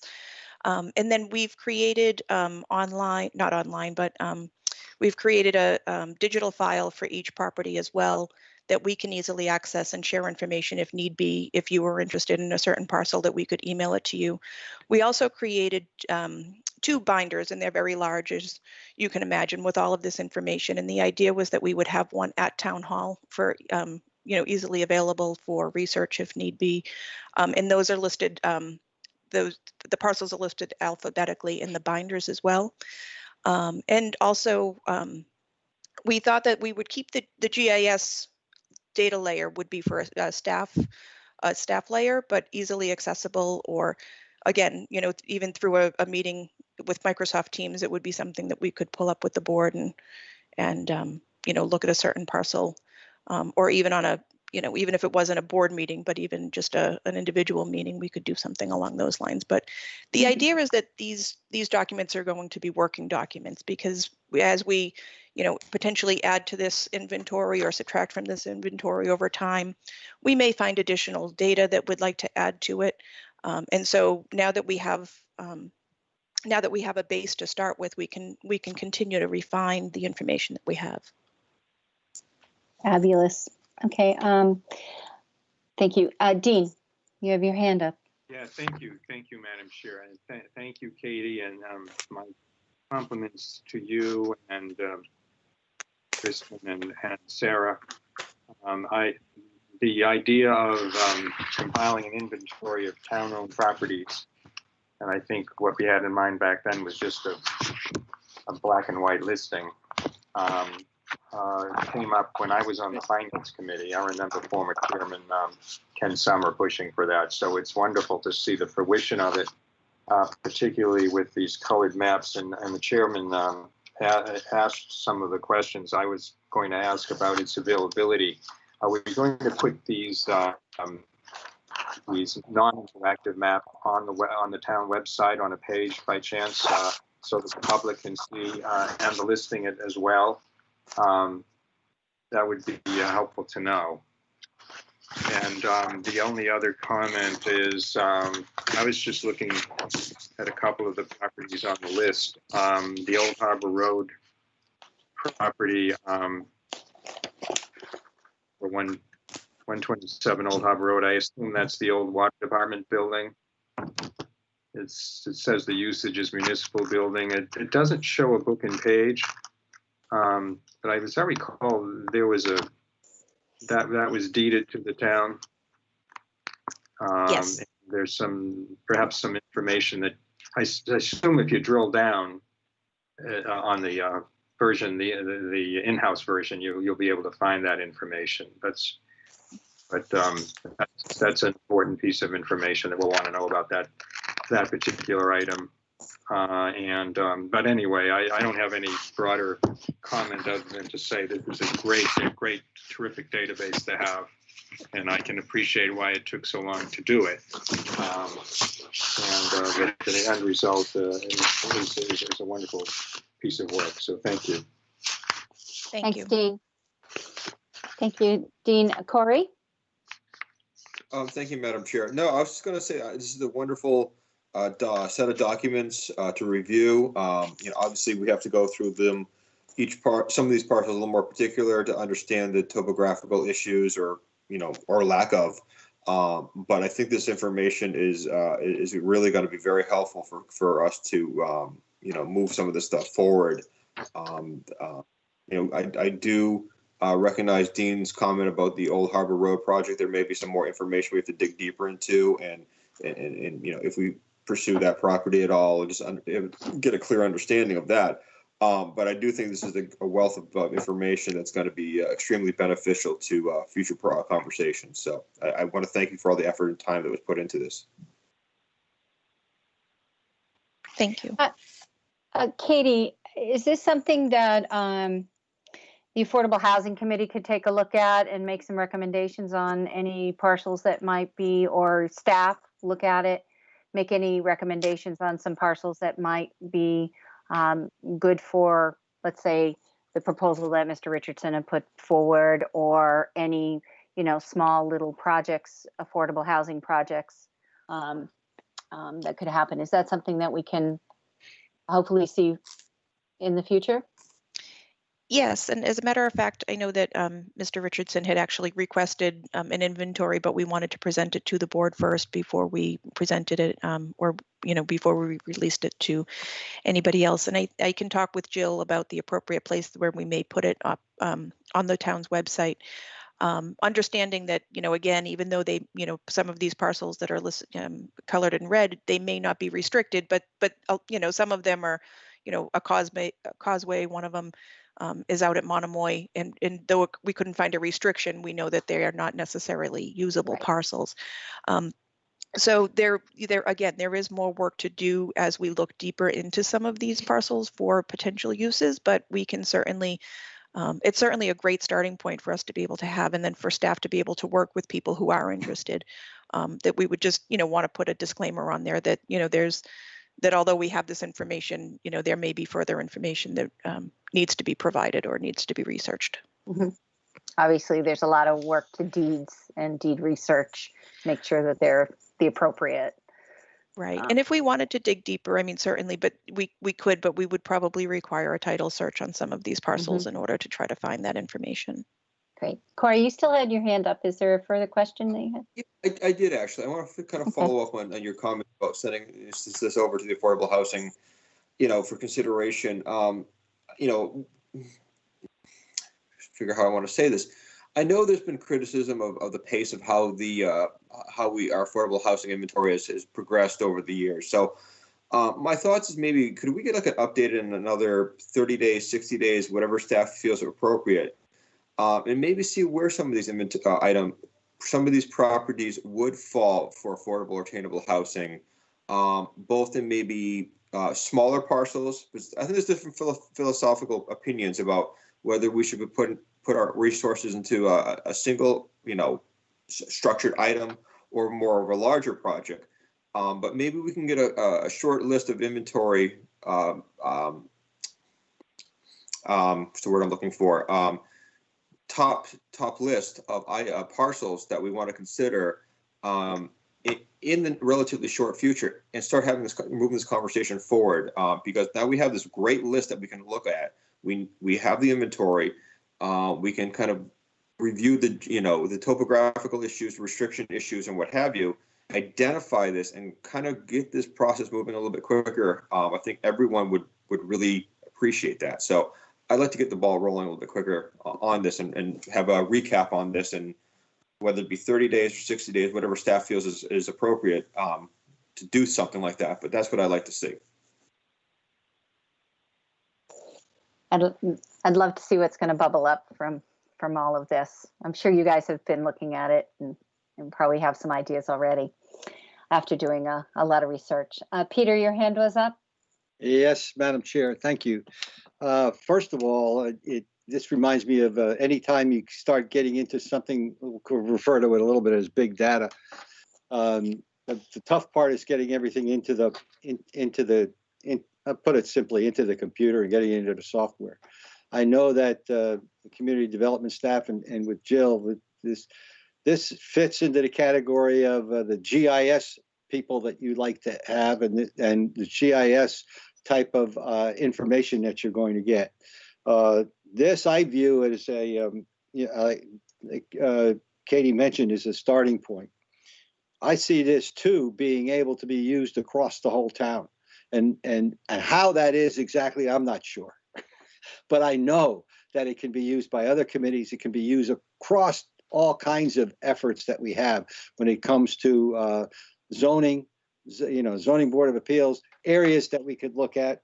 I think that this is not an end, like you mentioned. This is the beginning, and showing that kind of data is something that I know you've been working on a long time, like I've said, but it is necessary, and it certainly will save us a considerable amount of time.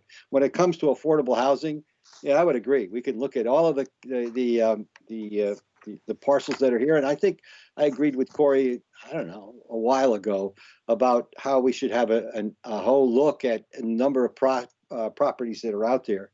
I would take a little bit of a step back and about how fast we are moving.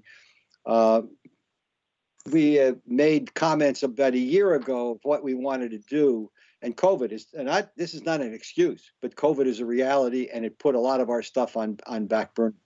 And I would think that we are in a position with a little bit of data more to make a decision within the next month, even in the next few weeks, of going ahead with affordable housing areas. I don't believe we should we should worry about what's important to the neighborhood, but that kind of argument among ourselves is you're just negotiating with ourselves.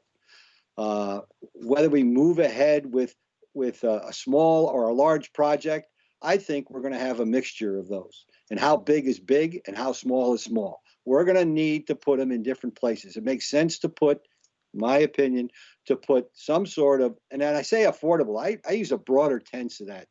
We're talking about attainable housing and housing for people that are professionals that can live here. But we can put smaller properties or something like that in a village center. That makes all kinds of sense. We also can have a larger group that may be out somewhere else. That doesn't mean the whole town is going to have 1,000 homes. And how big that is something we can decide. But I believe we can move ahead with a decision on at least one or two properties in a very near future. So those are my 2 cents worth. But just one other point about GIS. If we had another GIS person, what would happen?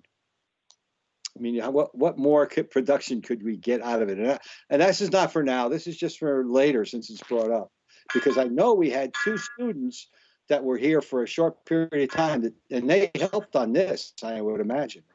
From the Mass Maritime, or was that something else they worked on? Jill? Yeah, that was something else. That was a disaster preparedness and assisting with the launching of the facilities dude, our work order system for facilities, and a lot. This is going to be every project, everything we do is going to have a GIS component, and that's where we are today with making presentations. And we do have items on for the next Selectmen's meeting, updates on community housing RFPs and that sort of thing, so we can get into more detail and maybe identify a couple of parcels for you for as soon as next week. But GIS, I mean, it's here to stay, and it's not that we're behind other communities. I think we're all at the same point. It's just, it takes a lot of time, and it's work that people really can't be distracted. And I think that was part of the good thing with COVID, and Chrissy as well, as being able to focus on this. And then bringing in Sarah, who's helped us launch our OpenGov permitting for building permits and having that expertise. So my goal is to have it as a cross-departmental type of project. And I think this was really successful, and there's just more to come on it as well. Yeah, I've seen it work in, your experiences in wherever we came from. This was part and parcel to what a lot of things we did within in the private sector when it came to developing properties or businesses or where you're going to go. And that kind of information is critical on a real-time basis. So I'm glad we're doing this. It's great. Thank you. Great. Thanks. Any further questions or comments for Katie or for Jill on this? Okay. Wonderful. Great job. Thank you, everyone. Chrissy and Sarah, thank you very much. And Katie. Thank you. And thank you. Team that worked on that. Great. All right. We're going to move on to, I'm going to save this over here, so I can look at it more. We're going to move on to the next item, which is the Cape and Islands Water Protection Fund and draft regulations, and that's Dr. Duncanson, or maybe it's Jill, I'm not sure who. But this is an item that he's going to give us an overview. I don't think there's any actions that we need to take right now, but welcome again, Dr. Bob. Good evening. Thank you very much. So yes, as the board's aware, I'm your representative to the Cape and Islands Water Protection Fund Management Board. And that board was created within the legislation of the short-term rental statewide effort. And it's funded by the surcharge on those rentals that comes into the Water Protection Fund. And the management board was created with representatives from the 15 towns on the Cape, as well as if the islands, if they want to opt in, they have that opportunity. And the management board was really created to decide how to allocate the money back out to the towns. And so the board's been meeting for about 1.5 years now. You know, we started off pretty good and got a little bit derailed by COVID like everybody did, but now we're meeting virtually and continuing those efforts on. We've had a number of representatives from the Department of Revenue at various meetings to explain the inner workings of the short-term rental tax and how the money comes into the fund and so on and so forth. And then last spring, the management board decided it was time to start working on the regulations that would allocate the money from the fund back to the towns in whatever form was decided upon. And so as part of your packet, you've been included the latest draft, if you will, of those regulations. And the management board had a meeting back at the beginning of September. And we started to review those. They had already passed through the bylaw subcommittee, if you will, that was represented with 5 towns, as well as Cape Cod Commission staff to kind of draft them. And so we talked about them in general, and for the most part, you know, the board was pretty supportive. There were a couple things came up. One was just the timing. You know, I think there was an anticipation that there might be a vote at our September meeting, but we only received them, you know, less than a week before the meeting, and a number of towns, including myself, indicated that, you know, we hadn't fully digested them in detail, and let alone hadn't had an opportunity to bring them back to the towns and talk with you as the policymakers or the town manager or the community at large. And then the second, I think, more substantial issue that came up has to do with one particular section, which is section 3.2, which basically indicated that the funds would be dispersed equally among all the towns, or not among all the towns, but in order to get any money out of the fund, you have to have a project that's been approved by the state revolving fund. So that's kind of the first step. You go through the SRF project where you would normally go to for funding of nitrogen mitigation or wastewater projects. And, you know, that's really what this is targeted for. You go through the SRF, they have their internal review process with many state agencies involved where all the projects go through and then they get ranked. And then every year the state comes out with what's known as its IUP, or intended use plan. And that's where they say, okay, all projects that are above a certain threshold will get funded by the SRF. And so if you have a project that's been approved by the SRF and is on that intended use plan, you can then get funding from the Water Protection Fund. And so it was determined by the working group that the funds would be dispersed in the form of grants directly to the towns, spread out over a 4-year period. And that was done really to make sure that the fund would have a sufficient cash flow over a period of time to fund these projects, that, you know, it wouldn't all be used up in a particular year, and then you had to wait for more funds to come in from the state through the short-term rental tax to basically replenish it. So they made the determination to spread it out over a 4-year period. And then the critical part was that all the projects would be allocated the same percent grant. And that percent is, would be determined on a year-to-year basis by the management board. And so a number of towns, when we first started the management board, there was a lot of discussion over, how this process would work going forward. And at that time, it was all theoretical because there were no regulations yet. And it was determined that the best way to do it was all the money basically goes into one big pot and then gets reallocated back out by the management board based on the projects that are pending in that particular year. And there were some towns at the time that said, well, we think if our town contributes X into the fund, we should get X back out of the fund. And we had that discussion, and more or less consensus was, no, that wasn't appropriate, that it would be based on the projects that were pending in that particular year. And, everybody would have an equal chance of getting something out of the fund. So that's the way it was kind of put forward. That's what the working group worked on. That's what they came back with in this draft where, in section 3.2, where it says it's an equal percentage across all projects. So when we had our meeting in September, certain towns again raised the issue of whatever we contribute, we should get back out of it. And we had some discussion about that. There were pros and cons to that. Some of the smaller communities expressed concern that, larger communities that had bigger cost projects, if the percentage was the same, they would receive a greater, absolute monetary amount than a community that, has smaller cost projects. And so we talked about that. There was some discussion about, should the management board evaluate each and every project and determine a percentage for that particular project? And I think we all agreed that, that would be a nightmare to begin with for the management board because, most of the management board people are fiscal people and wouldn't have the necessary, technical expertise in engineering and water quality and environment to make good decisions potentially. And that would also just be second guessing what the SRF program was already doing. They have a very rigorous program.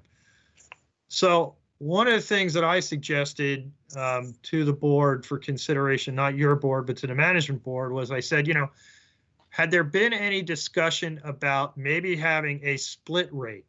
So for projects over a certain amount and, arbitrarily say, $5 million, those projects would get a X percent, and projects that were less than that amount would get a different percentage. That was one way I thought that we could address this issue of bigger towns versus smaller towns. And it turned out that kind of scenario had not been discussed yet. Some people thought it was a pretty good idea. But anyway, so where we left it at our meeting was we would go back to our communities, have this discussion, bring you folks up to date, and see if there's any feedback from your side of things as to what you think. Should there be basically a flat rate across a flat percentage of grant across all projects? Should consideration be given to this idea of maybe a split rate, a higher rate for low cost projects and a lesser rate for the big cost projects, or some other mechanism? I think there was consensus, as I mentioned, that we really didn't want to get into assessing every project individually and coming up with a different percentage for every project. That everybody kind of agreed that would be unworkable. So we're really looking for something that's relatively simple. So that's kind of where we're at. And so that's why I'm bringing it to you to get some feedback from you that then I can take back and, further participate in the discussion at the management board. Originally, there was going to be a meeting at 4 o'clock this afternoon, even before you had a chance to do it. But that was problematic for a number of towns. So it looks like the management board is not going to be meeting now until next Monday. So with that, I'm happy to answer any questions. Thanks, Bob. It sounds like the split rate is a little more equitable for the towns. I'm getting some feedback. I don't know where it's coming from. I think it's better now. No, it's not. Dean, your hand is up. Would you like to speak? Yeah. Thank you, Madam Chair. Thank you, Bob, for the presentation. I went through this and I was going to ask you, because you highlighted that question, and I didn't have a better formula. The one that you suggest now is an interesting one. I was going to, that particular percentage requirement is repeated in several other places in the document, as you probably know. It's in addition to 3.2, it's in 5.3, and it's also in 5.4.3. And I guess I wanted to ask you the question, do you think that Chatham, although we are a small town, but we are a small town with big projects, do you think we do better under as drafted or with the suggestion that you make? You're muted. I'm not hearing you. You're muted, Bob. Sorry, I was trying to avoid me being the background noise you're hearing. I think Chatham would work out okay in either scenario, if you will, because, you know, we're a relatively small town, but our projects are relatively big. You know, we're doing sewering. Those are not inexpensive type projects.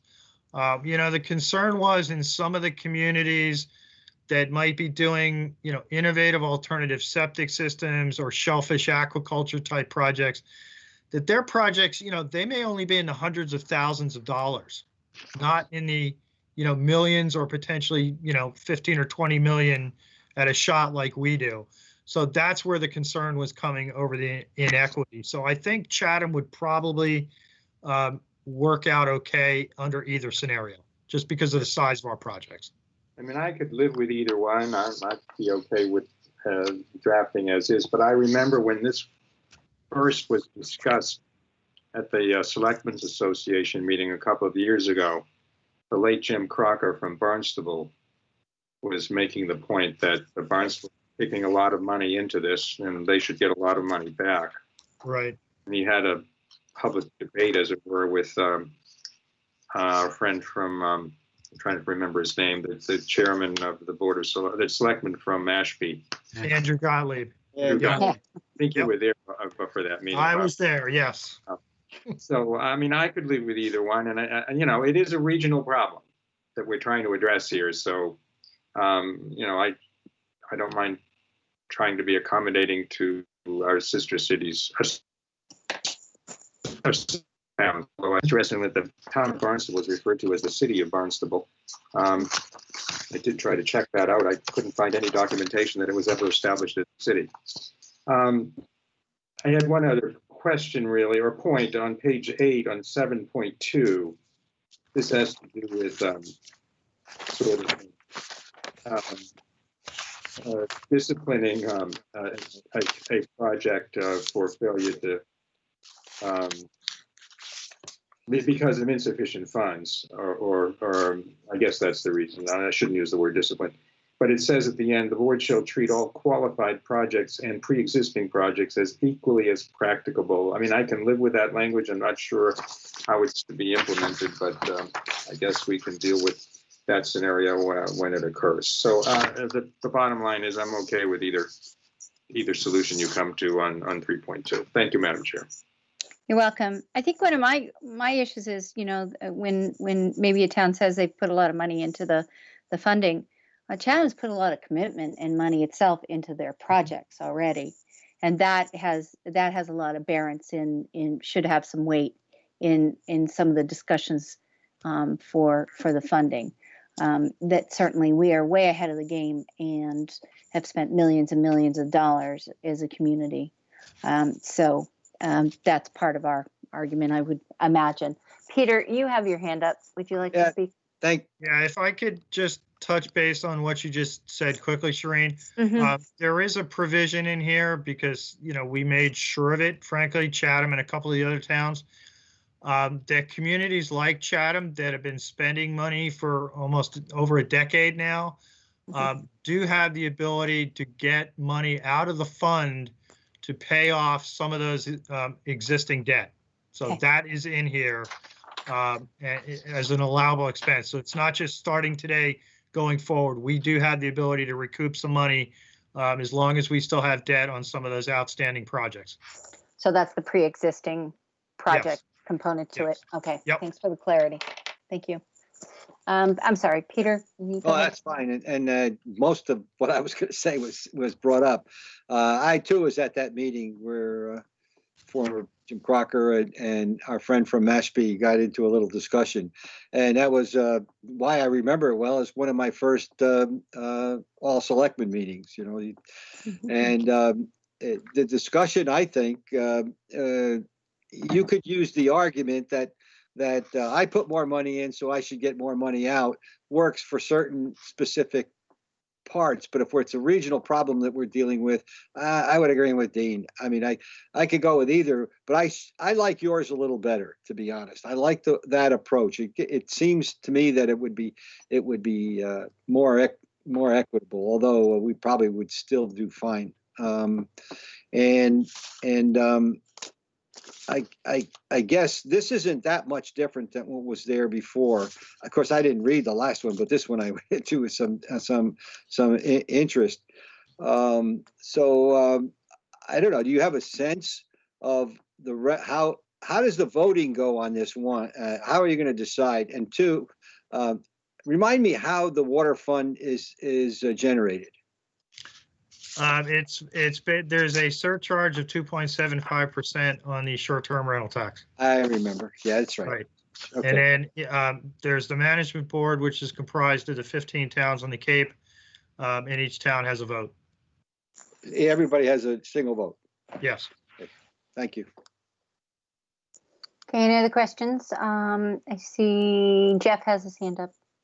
Jeff? Yeah, thank you, Madam Chair. Yeah, I points well made, Bob. I mean, I think whatever advantages Chatham, frankly, is what we ought to do. We've certainly made the commitment to the region, to our town, and to the region, to the watersheds. So, I mean, we should get some credit for that, where credit is due, if that's possible. But I would run the calculations and see what advantages us the most. And we got to think we have our fair share coming back to us, given our major investments that we've made in our infrastructure here. And we've made the commitment in this town. So if there's any way to get money back for that commitment, then I'm all for it. And any formula that advantages us going forward, I'm also in favor of. Thanks. Okay. Great. I think we are in agreement of that. Any other questions from the board or comments to Dr. Duncanson? All right, you have what you need, Bob? I do. Okay. Okay. Thank you very much. Thanks. Okay, well, you stay there. Don't go away. I'm not. Okay. Next is up Outwood House land acquisition 2019 land bank purchase conservation restriction. Bob? So, yeah, as the board probably remembers, we bought 3 properties fronting on Goose Pond at the annual town meeting in 2019 from the Atwood family.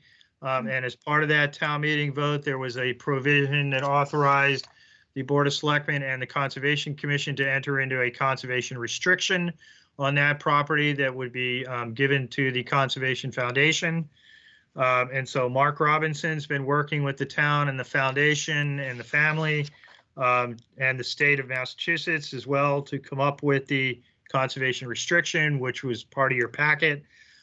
It's been reviewed and approved by the Conservation Commission. It's been reviewed and approved by Town Council.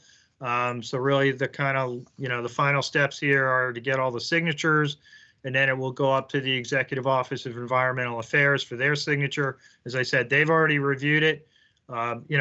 Most of it is pretty standard language, boilerplate.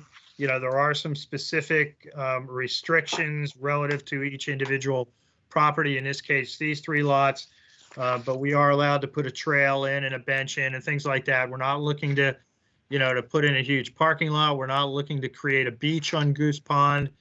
because the topography just doesn't lend itself to those kinds of things. But we are allowed to do the standard things like trails and benches in an overlook and things like that. So, with that, I'd be happy to answer any questions. Mark Robinson was not able to be on the call tonight, but he told me he would be available by cell phone if you have any specific questions that, we can't address. Thank you, Bob. Jeff? Yeah, Madam Chair, I move approval of the conservation restriction with respect to the Atwood property. Do you have a second? Second. Okay, Dean seconds. Any further discussion or questions for Dr. Duncan? None? Madam Chair? Go ahead, Dean. Yeah, I Yes. just wanted to say, I mean, I read this. I'm sure the others have read it as well. We've signed conservation restrictions like this before, as Bob has indicated, and town council has approved it as to form. The content looks fine to me, and I just wanted to point out this was the offshoot of I think the final recommendation from the former land bank committee. I remember Jack Farrell presenting this at town meeting and to us. This is the right thing to do. Yep. Okay. It's a beautiful piece of property.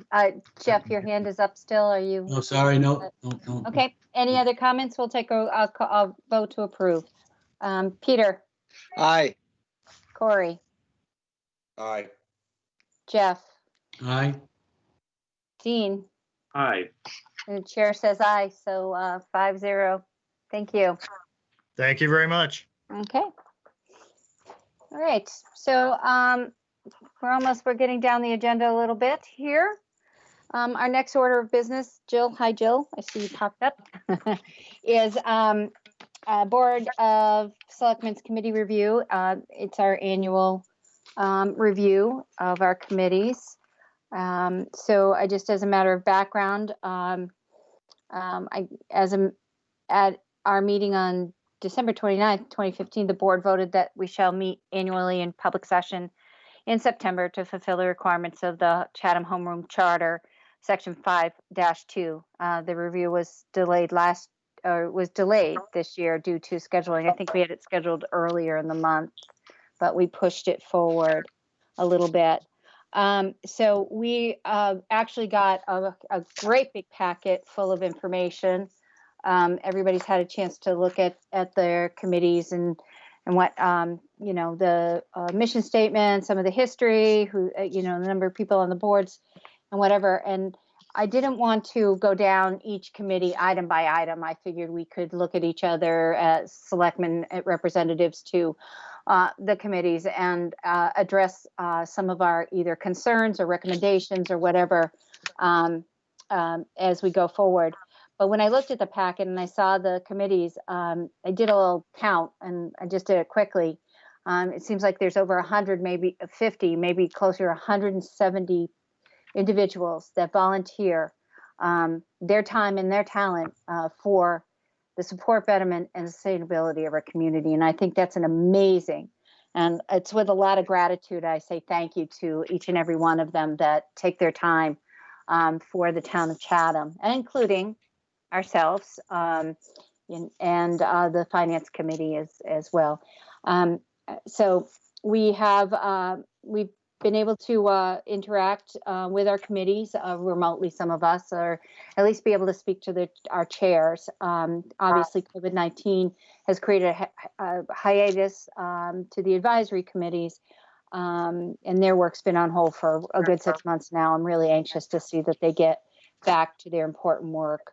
But tonight is a review going forward. So I know that Corey and I share sort of a thematic committee grouping of the waterways and whatnot. So I was just going to turn to Corey first for his overview and recommendations, and then just move through our group. If you want to go ahead, Corey. Sure. Yeah, sure. Thank you, Madam Chair. No, I think in regards to our waterways committees, I have to be the liaison to both South Coastal Harbor Management Plan, the Aunt Lydia's Cove and Waterways Committee. There's I think we have a lot of wonderful volunteers that serve on each of these committees. There's a lot of work in the charge of these committees may overlap a little bit. So I would, I would like to get some of these groups up and meeting again. The waterway guys, the mooring regulations, they want to start getting back into that discussion. And that's not an easy discussion, so that, give them some time and to get rolling on that again. But some of my general thoughts is that all of our waterway committees should have a better communication amongst them, and that maybe, and it could just be done in one of two different manners. Something that's going to float out there, that we take our waterway committees and every, say, quarter have a joint meeting in either one of two ways. Either one, all members of each of the committees meet and they have a kind of a grander conversation. Or another idea that kind of came to me a little bit later was take the chairman of each committee and then maybe a second representative that would be appointed by that committee to have a kind of a quarterly get-together meeting to see where each committee is working, if there's any overlap, if there's any thing they want to communicate to the other committees directly, but just kind of get the flow of communication moving a little bit better to help everyone's efforts. So those are just kind of some general thoughts I wanted to toss out there, get some feedback on. But I mean, these volunteers put a lot of time and effort into their service, and I look forward to getting these groups back and discussing again. Thanks, Corey. I know that we also included, we should include the Shellfish Advisory Committee, which I am the liaison to. You are now the liaison to the Mount Ladies Cove, as I was beforehand. So I really think it's important. I think there would be better communications. There's been a little rubbing of those committees, and maybe we can bring them together in a little and coalesce them. And maybe down the road we look at maybe consolidation if we find that that works. But I think it's a good step. Jill, are we going to need to vote on these, or will they be simply recommendations? Or I should ask the board what your thoughts are as we move forward. Do we want to make motions on our recommendations, or are they simply consensus tonight? Any thoughts from the board? Madam Chair, Peter, just off the top of my head, I mean, we've looked at these, we kind of work with them a little bit, but a comment or the comments that Corey just made is, I don't think we need a motion on that.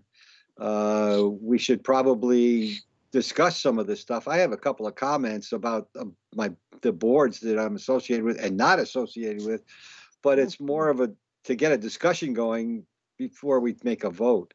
That's my feeling. Okay, I have a big recommendation that I want to make. So I'm not sure if it will take further action, and I just want to go through some of my thoughts on my committees and then throw it back out to you guys. Jeff and I serve on the North Beach Advisory Committee. It's not even considered a committee at this point. But I'm really honestly would like to see that resurrected and encourage bird enthusiasts and the sand vehicle users to participate. Right now, there seems to be a big voice at a certain time of year by certain user groups on the beach, and then there's nothing. And I'm finding it a bit frustrating, and I can see the frustration from the staff having to work on the bird management side of it when access is being denied. I think if we had more thoughtful communications back and forth, thoughtful planning with a committee, that would be good. The CPC committee, I think, is that's a bylaw statutory committee, but I'd like to see them emphasize more affordable housing and attainable housing in their projects. The community housing partnership, I think they're going to be a really crucial component to the path, to year-round housing. And I'd like to see maybe there's some partnership that they could play with EDC on doing cost analysis of housing, or working with, working with the GIS stuff that we just saw last week to better build those partnerships. But the one thing that I'm really would like to talk about is the Housing Trust Committee, and it's presently we're part of that committee. And with our recent nominations, the trust, the Board of Selectmen nominating Megan Story, she's on the Zoning Board of Appeals, and Bruce Bean is part of the Community Housing Partnership. And both of them sort of represent some sector of committees that I think that are important to be weighing in on our, on our housing. And so I'd like to further amend the composition of the trust to be made up formally of representatives from the Community Housing Partnership and either the Planning Board or the Zoning Board of Appeals. But I also like to further that more to have 2 members rather than 5 of the Board of Selectmen complement that board. And then the last 3 be community members who I hope would have qualifications in housing advocacy or real estate development. I think when we really look at that committee, I think that would be a pretty good complement. And I'd also like to see that this committee meet rather more often than as needed is what we've been doing. Maybe it's once a month. And they'd be charged with advising the Board of Selectmen with the possibilities of expanding their purview to include, an additional trust fund. But I know that this has to be a change with the general code for the town of Chatham because of the way that this has been set up. But I'd really like to see that happen. I think that that's a way that committee could be more efficient. The committee was established back in I think it was in the early 2000s, but it doesn't meet enough and it doesn't take much action. And we need to make that a committee, the trust, a more action-driven committee. So that's my recommendations going forward. And if anybody wants any comments on those, they can either say them now or we can reserve that till after everybody makes their own presentations. Everybody's got their hand up. So I think I'll go to Jeff first. Jeff. Yeah. Yeah, thank you, Shireen. Are you looking for votes this evening on recommendations, or are we reviewing I think if we're going to have structural changes, I think we ought to have a little bit more time to cut, to consider the recommendations. In terms of what Selectman Meadows said, I have no issue with his notions of kind of streamlining those waterways committees and getting them together. Whether you do it, I think it's a little unyielding to get all those larger committees together. I think using chairs and co-chairs, if you will, or lieutenants, if you will, is a good idea to see if they can streamline their workings. In terms of the housing partnership, I know we want to get some more energy crank in there, but I just want to see something written down before I sign off tonight on it. I just want to be able to consider your recommendation with a little bit more thought. Be honest with you, Shireen. Sure, no worries. And the North Beach, I have no issue. I share your frustration with the North Beach Advisory Committee. We get together when the beach is either open or not, or when it's not open, and we hear from the Over the Sand folks and the Beach Buggy Association. But there's a lot of management that goes on the beach and the beaches, a lot of other times. North Beach Island is another whole issue. So there's a lot of stuff going on out there that we don't hear about all the time. Probably needs some more attention. I know it needs some more attention. So those are my initial thoughts. But if we're going to have specific recommendations about changing the structural complement or makeup of the committee, then I got to have a little bit more time to be scratching my head. Thank you. Okay, great. Yeah.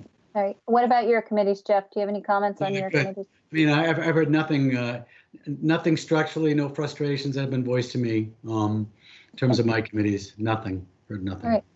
Thank you. Yeah. Dean. Thank you, Madam Chair. Thank you. With respect to your comment about your suggestion about the Affordable Housing Trust, I think the direction you'd like to see it go is something I probably share. I agree with Jeff that we probably need to see something in writing, and I would note that, as you mentioned earlier in the meeting, we've got a heavy dose of affordable housing scheduled for the 29th. That might be an appropriate time. And I would also point out that in the cover memo that Shauna provided, she quotes from the charter, which says that if the Board of Selectmen believes that, determines that a particular committee is not serving a purpose, or that another method of achieving the committee's mission, it is desirable that the selectmen shall hold a public hearing and take any action deemed necessary. I don't know whether that applies, but certainly it's something that we have to deal with. I went through the packet. There's one committee that I'm liaison to that I want to mention. That's the open space. But before I get to that, a couple of comments on some committees generally. I think I raise this every time we do this. The Conservation Commission is supposed to have 7 members and 3 associate members. We haven't had any associate members on that commission for several years. I don't think we have 7 full members. And I've always wondered whether we should reduce the size of that to maybe 5. And that would require a bylaw change. And we'd have to make sure we're consistent with the statute, but that's something to think about. It's not my committee, but I do mention that. Go through these. The status of the North Beach Advisory Committee, the status of the Personnel Advisory Committee. I don't know, maybe Jill can chime in. I don't know that this committee ever meets, but we do have one. It was set up by town meeting. I don't know if it's not an active committee, we ought to think about abolishing it. And the Shellfish Advisory Committee, it's curious that the annual town meeting 1967 vote says the moderator appoints those members, but that's not the way it's been happening. So I don't know how it wound up in our bailiwick, but it's something of curiosity to me. With respect to the Open Space Committee, the new committee, I did receive a communication from a non-member of that committee who inquired about their mission. This is a newly reconfigured committee. As we all know, there was a bylaw change. I know that they do have a mission informally, in a sense. We haven't, I guess, maybe we did sign off on their mission. Shauna can correct me. Okay, Shauna or Jill, and Jill's nodding her head. Yes, I do remember Jack Farrell coming to us saying this is what we plan to do, but it's not reproduced here in the document. So maybe next year it can be, because this particular email I got mentioned that there was no mention of a mission here. Generally, the mission is to advise the town on possible acquisition of open spaces, properties for open space. The other point that was raised in this email I got was that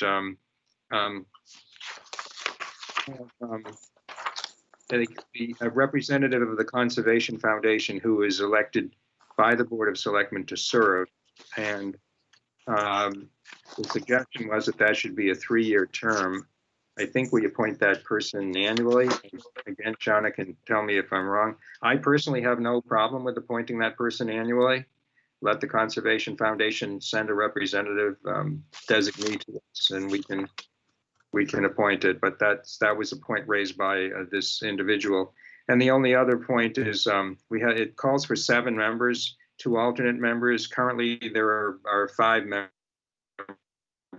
No alternates on there. So it's another committee. We might want to think about reducing the size from 7 to 5. But in any of these instances where we might want to consider reductions in the composition of the committee, we should certainly consult with the committees, or at least with the committee chairs in each instance before we undertake any particular action. But those are my thoughts. I don't necessarily think we need to take any votes tonight on this at all. We haven't typically done so in the past, but I think we come up with some ideas about future agenda action items. Thank you, Madam Chair. All right, thank you. Okay. Corey, your hand's still up. Yep. Do you want to speak again, and then Peter? Sorry. Just to cover a couple things about CONSCOM. I do agree that we would want to consult with the chair and the committee about any reduction, but I actually don't think a reduction will be necessary. I've recognized the fact that when we come to our regulatory committees, I use the term heavy lifting probably too frequently, and frankly, it's much more they're rewarding committees to serve on, and I recognize that, and I do think we've had an increase in interest in that particular committee. We've appointed a couple new members over the last couple of years. And my hopes is that we could actually fill those alternate seats sometime in the next year or two. Hopefully, getting people in place that would, could then step up to serve as regular members. So I do think there's some serious hope and interest to fully fill those positions on the Conservation Commission within the next year or so. Maybe I'm too optimistic in that, but we'll see. And the only other committee I just want to kind of touch on is our Economic Development Committee.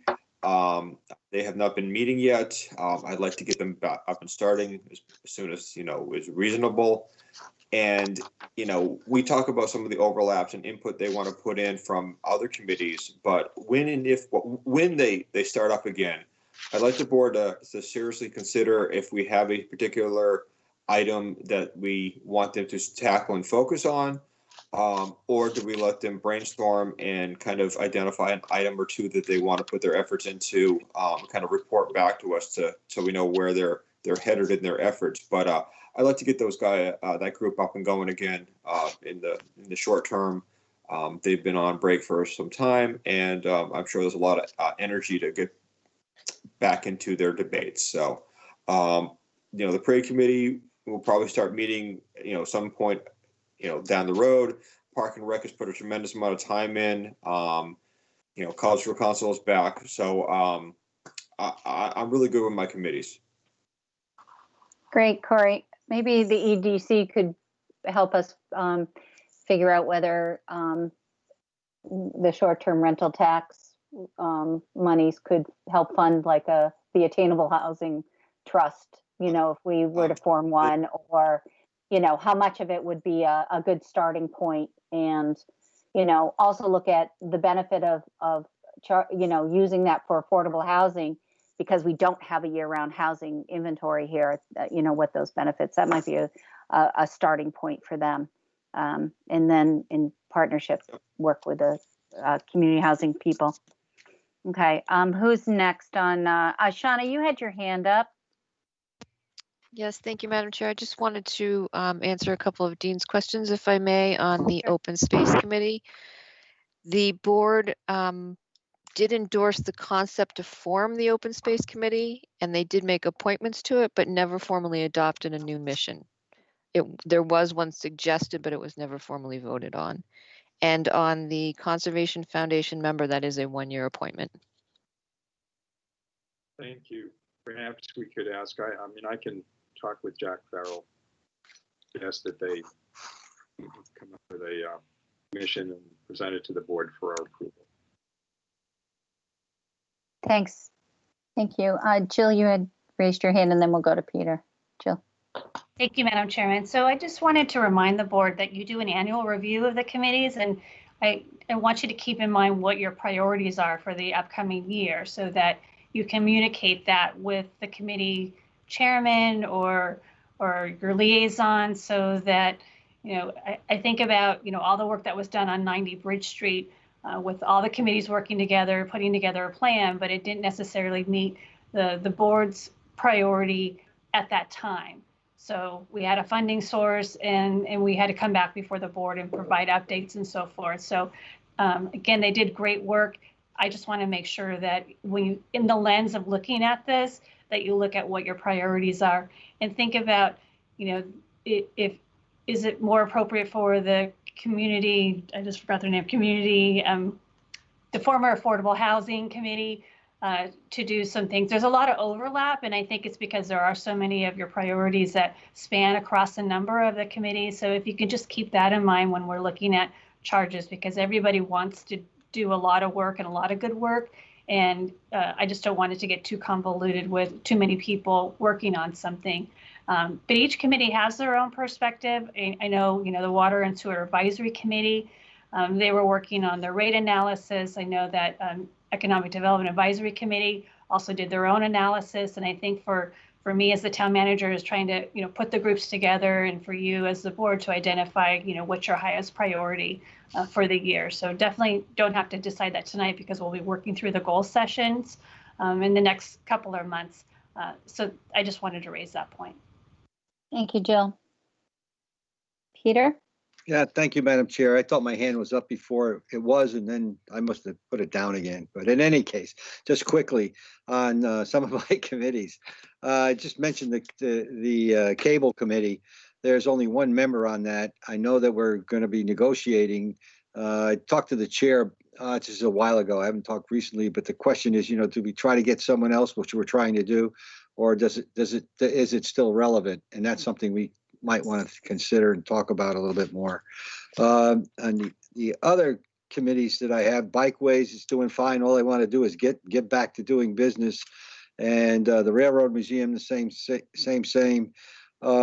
When the chair's discussion about the Affordable Housing Trust, I agree with that.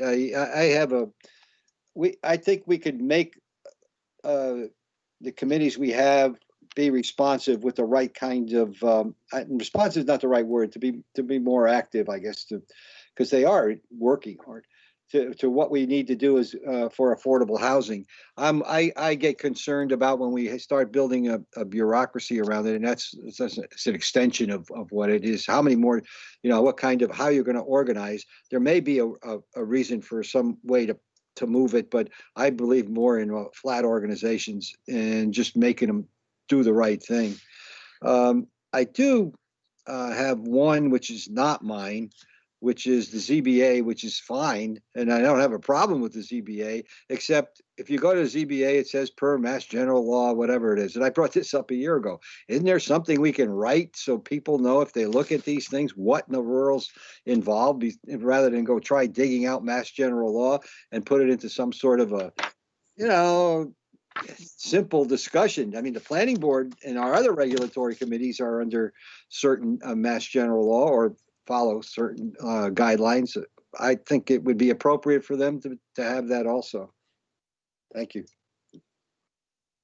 Thank you. Dean? Just pointing out, Peter, I think I have the railroad group again.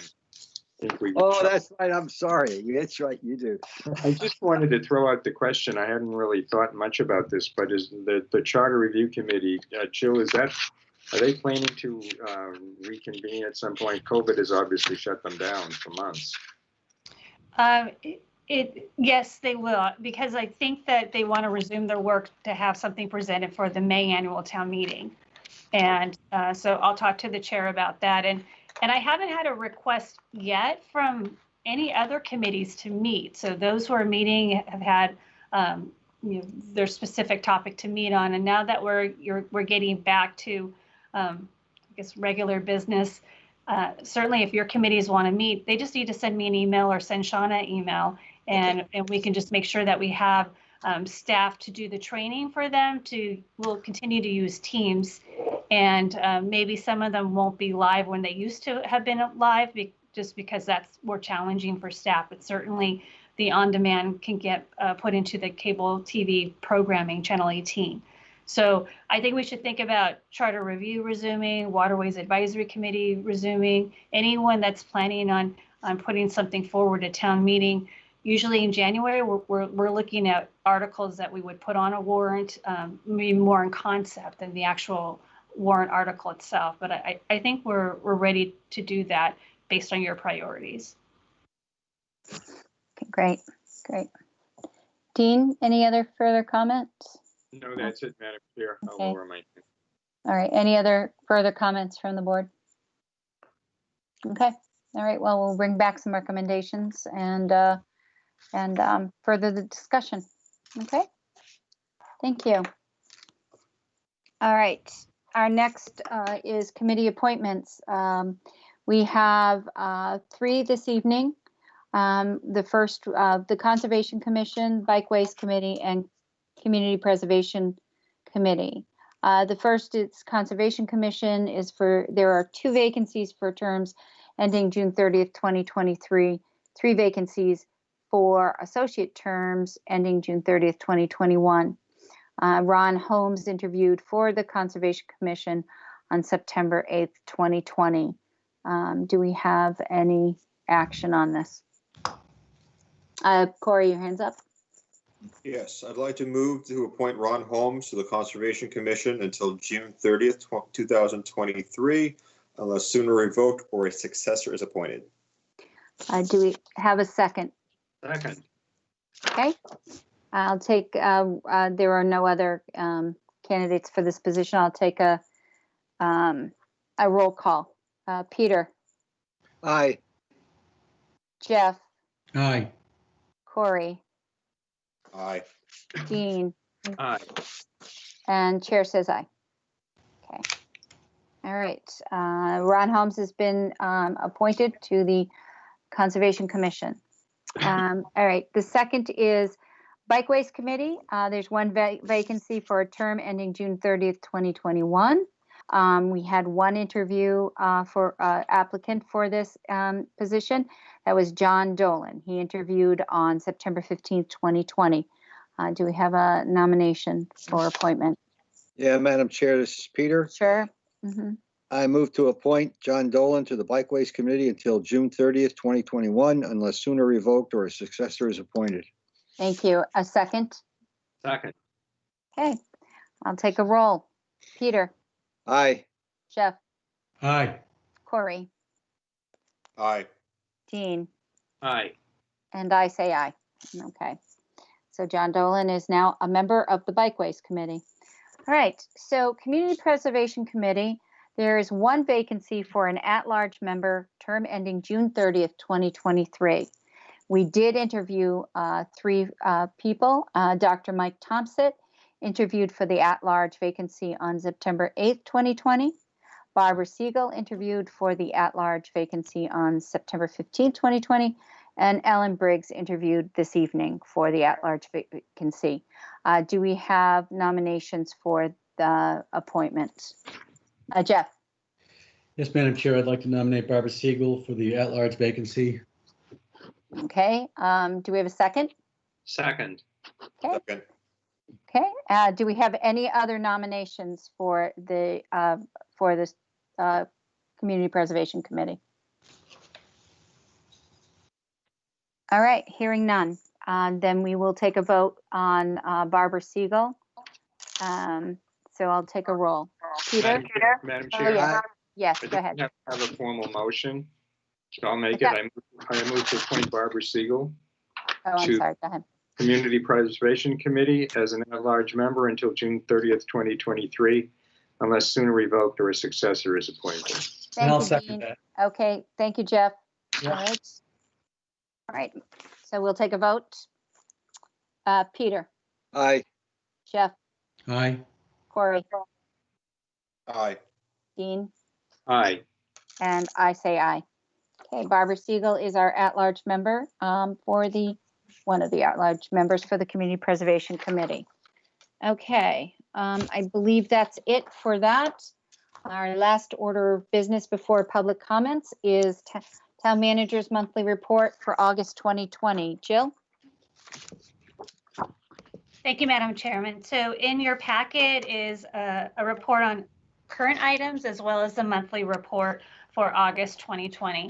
And I'll go through this pretty quickly. I did put a link in here for the community update that we do on a weekly basis. And our ghostwriter is Shauna, so I want to give her credit for writing and editing that. And she does a great job with that. So that's out every week, and we do a wide distribution, but it is through a link that links us back to the website. And so that is available there. And then in your public announcements, you already noted about the census data collection expiring on September 30th. We did have a census taker at the transfer station on Sunday, and I went to see him, and he was such a pleasant person. I don't know how anyone could refuse him to help with the census. So some interesting conditions for him, but I don't know how many people that he actually assisted, but definitely he did his job well of getting everybody aware of it. And then I think they're just waiting for a confirmation that they'll be outside of Chatham Village Market and CVS for this upcoming weekend. I don't know the exact date and times, but I did make an arrangement with one of the owners for Chatham Village Market. So more to come on that. And then you all participated in a public service announcement. Channel 18 Ryan did a really creative job where it's all of us said one line and he incorporated that in, although we recorded it saying the entire PSA script. So I sent you the link and that will get widely distributed as well. And then I mentioned in the COVID report just about the special town meeting and the logistics. And what I have here in the report is a link to get the warrant. And the warrant is available in the town office vestibules. And the planning board will hold their public hearing on Monday, the 28th of September at 4 p.m. And that will be through Teams. And then I've tentatively scheduled the board to vote your recommendation if you're ready on September 29th, the day after that hearing. And then the Finance Committee will have their public meeting on that one article as well on Wednesday, September 30th at 2 p.m. And again, that will be a Teams meeting as well. And then what I do on a monthly basis is recognize the anniversary of the employees. And so we have our years of service anniversaries here for October of 2020. And the longest longevity just for that month is Officer Jeffrey Phillips, and the more recent hires are Josh Pelletier and Marissa McKenna, who is that's not her current last name, but she has just tendered her resignation. It's bittersweet, but she's going to pursue her dream of interior design. So we're pretty excited, but sad that she'll be leaving us. And again, throughout the report is just monthly data. And Dean, I know you had a couple of questions, and I'm happy to answer anybody else's question. Thank you. Thank you. Okay, Dean? Yeah, thank you. I had called Jill so she would have a heads up.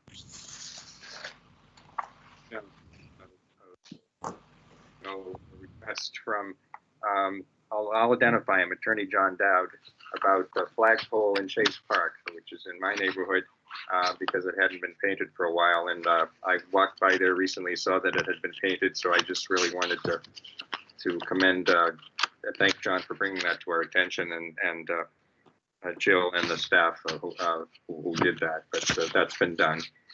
And the second thing is a question under the on page 35, under the principal projects and operations, Terry Whalen's report. On the interdepartmental projects, he mentions the Eldridge Garage project designer selection and contract awards. So I wanted to ask Jill if you could give us a little more detail on that. My understanding was that the Board of Selectmen took the recommendation of the former Eldridge Garage Project Planning Committee, on which Selectman Davis and I served, a series of recommendations. We endorsed them, and then we asked the town to implement, town staff to implement them in a way that we could ultimately present a proposal to town meeting. And that recommendation, just for the benefit of the public, it was a three-part recommendation in a sense, that we would have parking in the front, that the gas station would be, I guess, renovated, for want of a better word. There would be certain transportation related and historical related indicia associated with the property and the gas station, and that the back section would remain fairly pristine. And we remember that George Olmsted kindly provided the services of his son, a landscape architect, who provided drafts, schematics for us. So I just really wanted to ask: is that the scope of what the designer is, the design engineer that you've hired is supposed to work on? And perhaps you can tell us a little bit more about who it is and what their timetable is. Sure. So the engineer that we hired is BLFR. That's Brown, Lindquist, Finuccio, and Raber, R-A-B-E-R, architects. And their project team also includes Olmsted Design, which is landscape design, and coastal engineering. And that is indeed the scope of services. They're going to provide engineering, design, and permitting for the project. So they've had one informal on-site meeting as a team, and then they'll come back, present suggestions to staff, and definitely we'll have public meetings. I don't have the entire scope in front of me, but there is definitely a public component, and certainly with the Board of Selectmen approving what to move forward. And so the plan is to present something to the May annual town meeting for funding. You froze, your image froze while you were identifying the third consultant, so I didn't get that. Coastal engineering.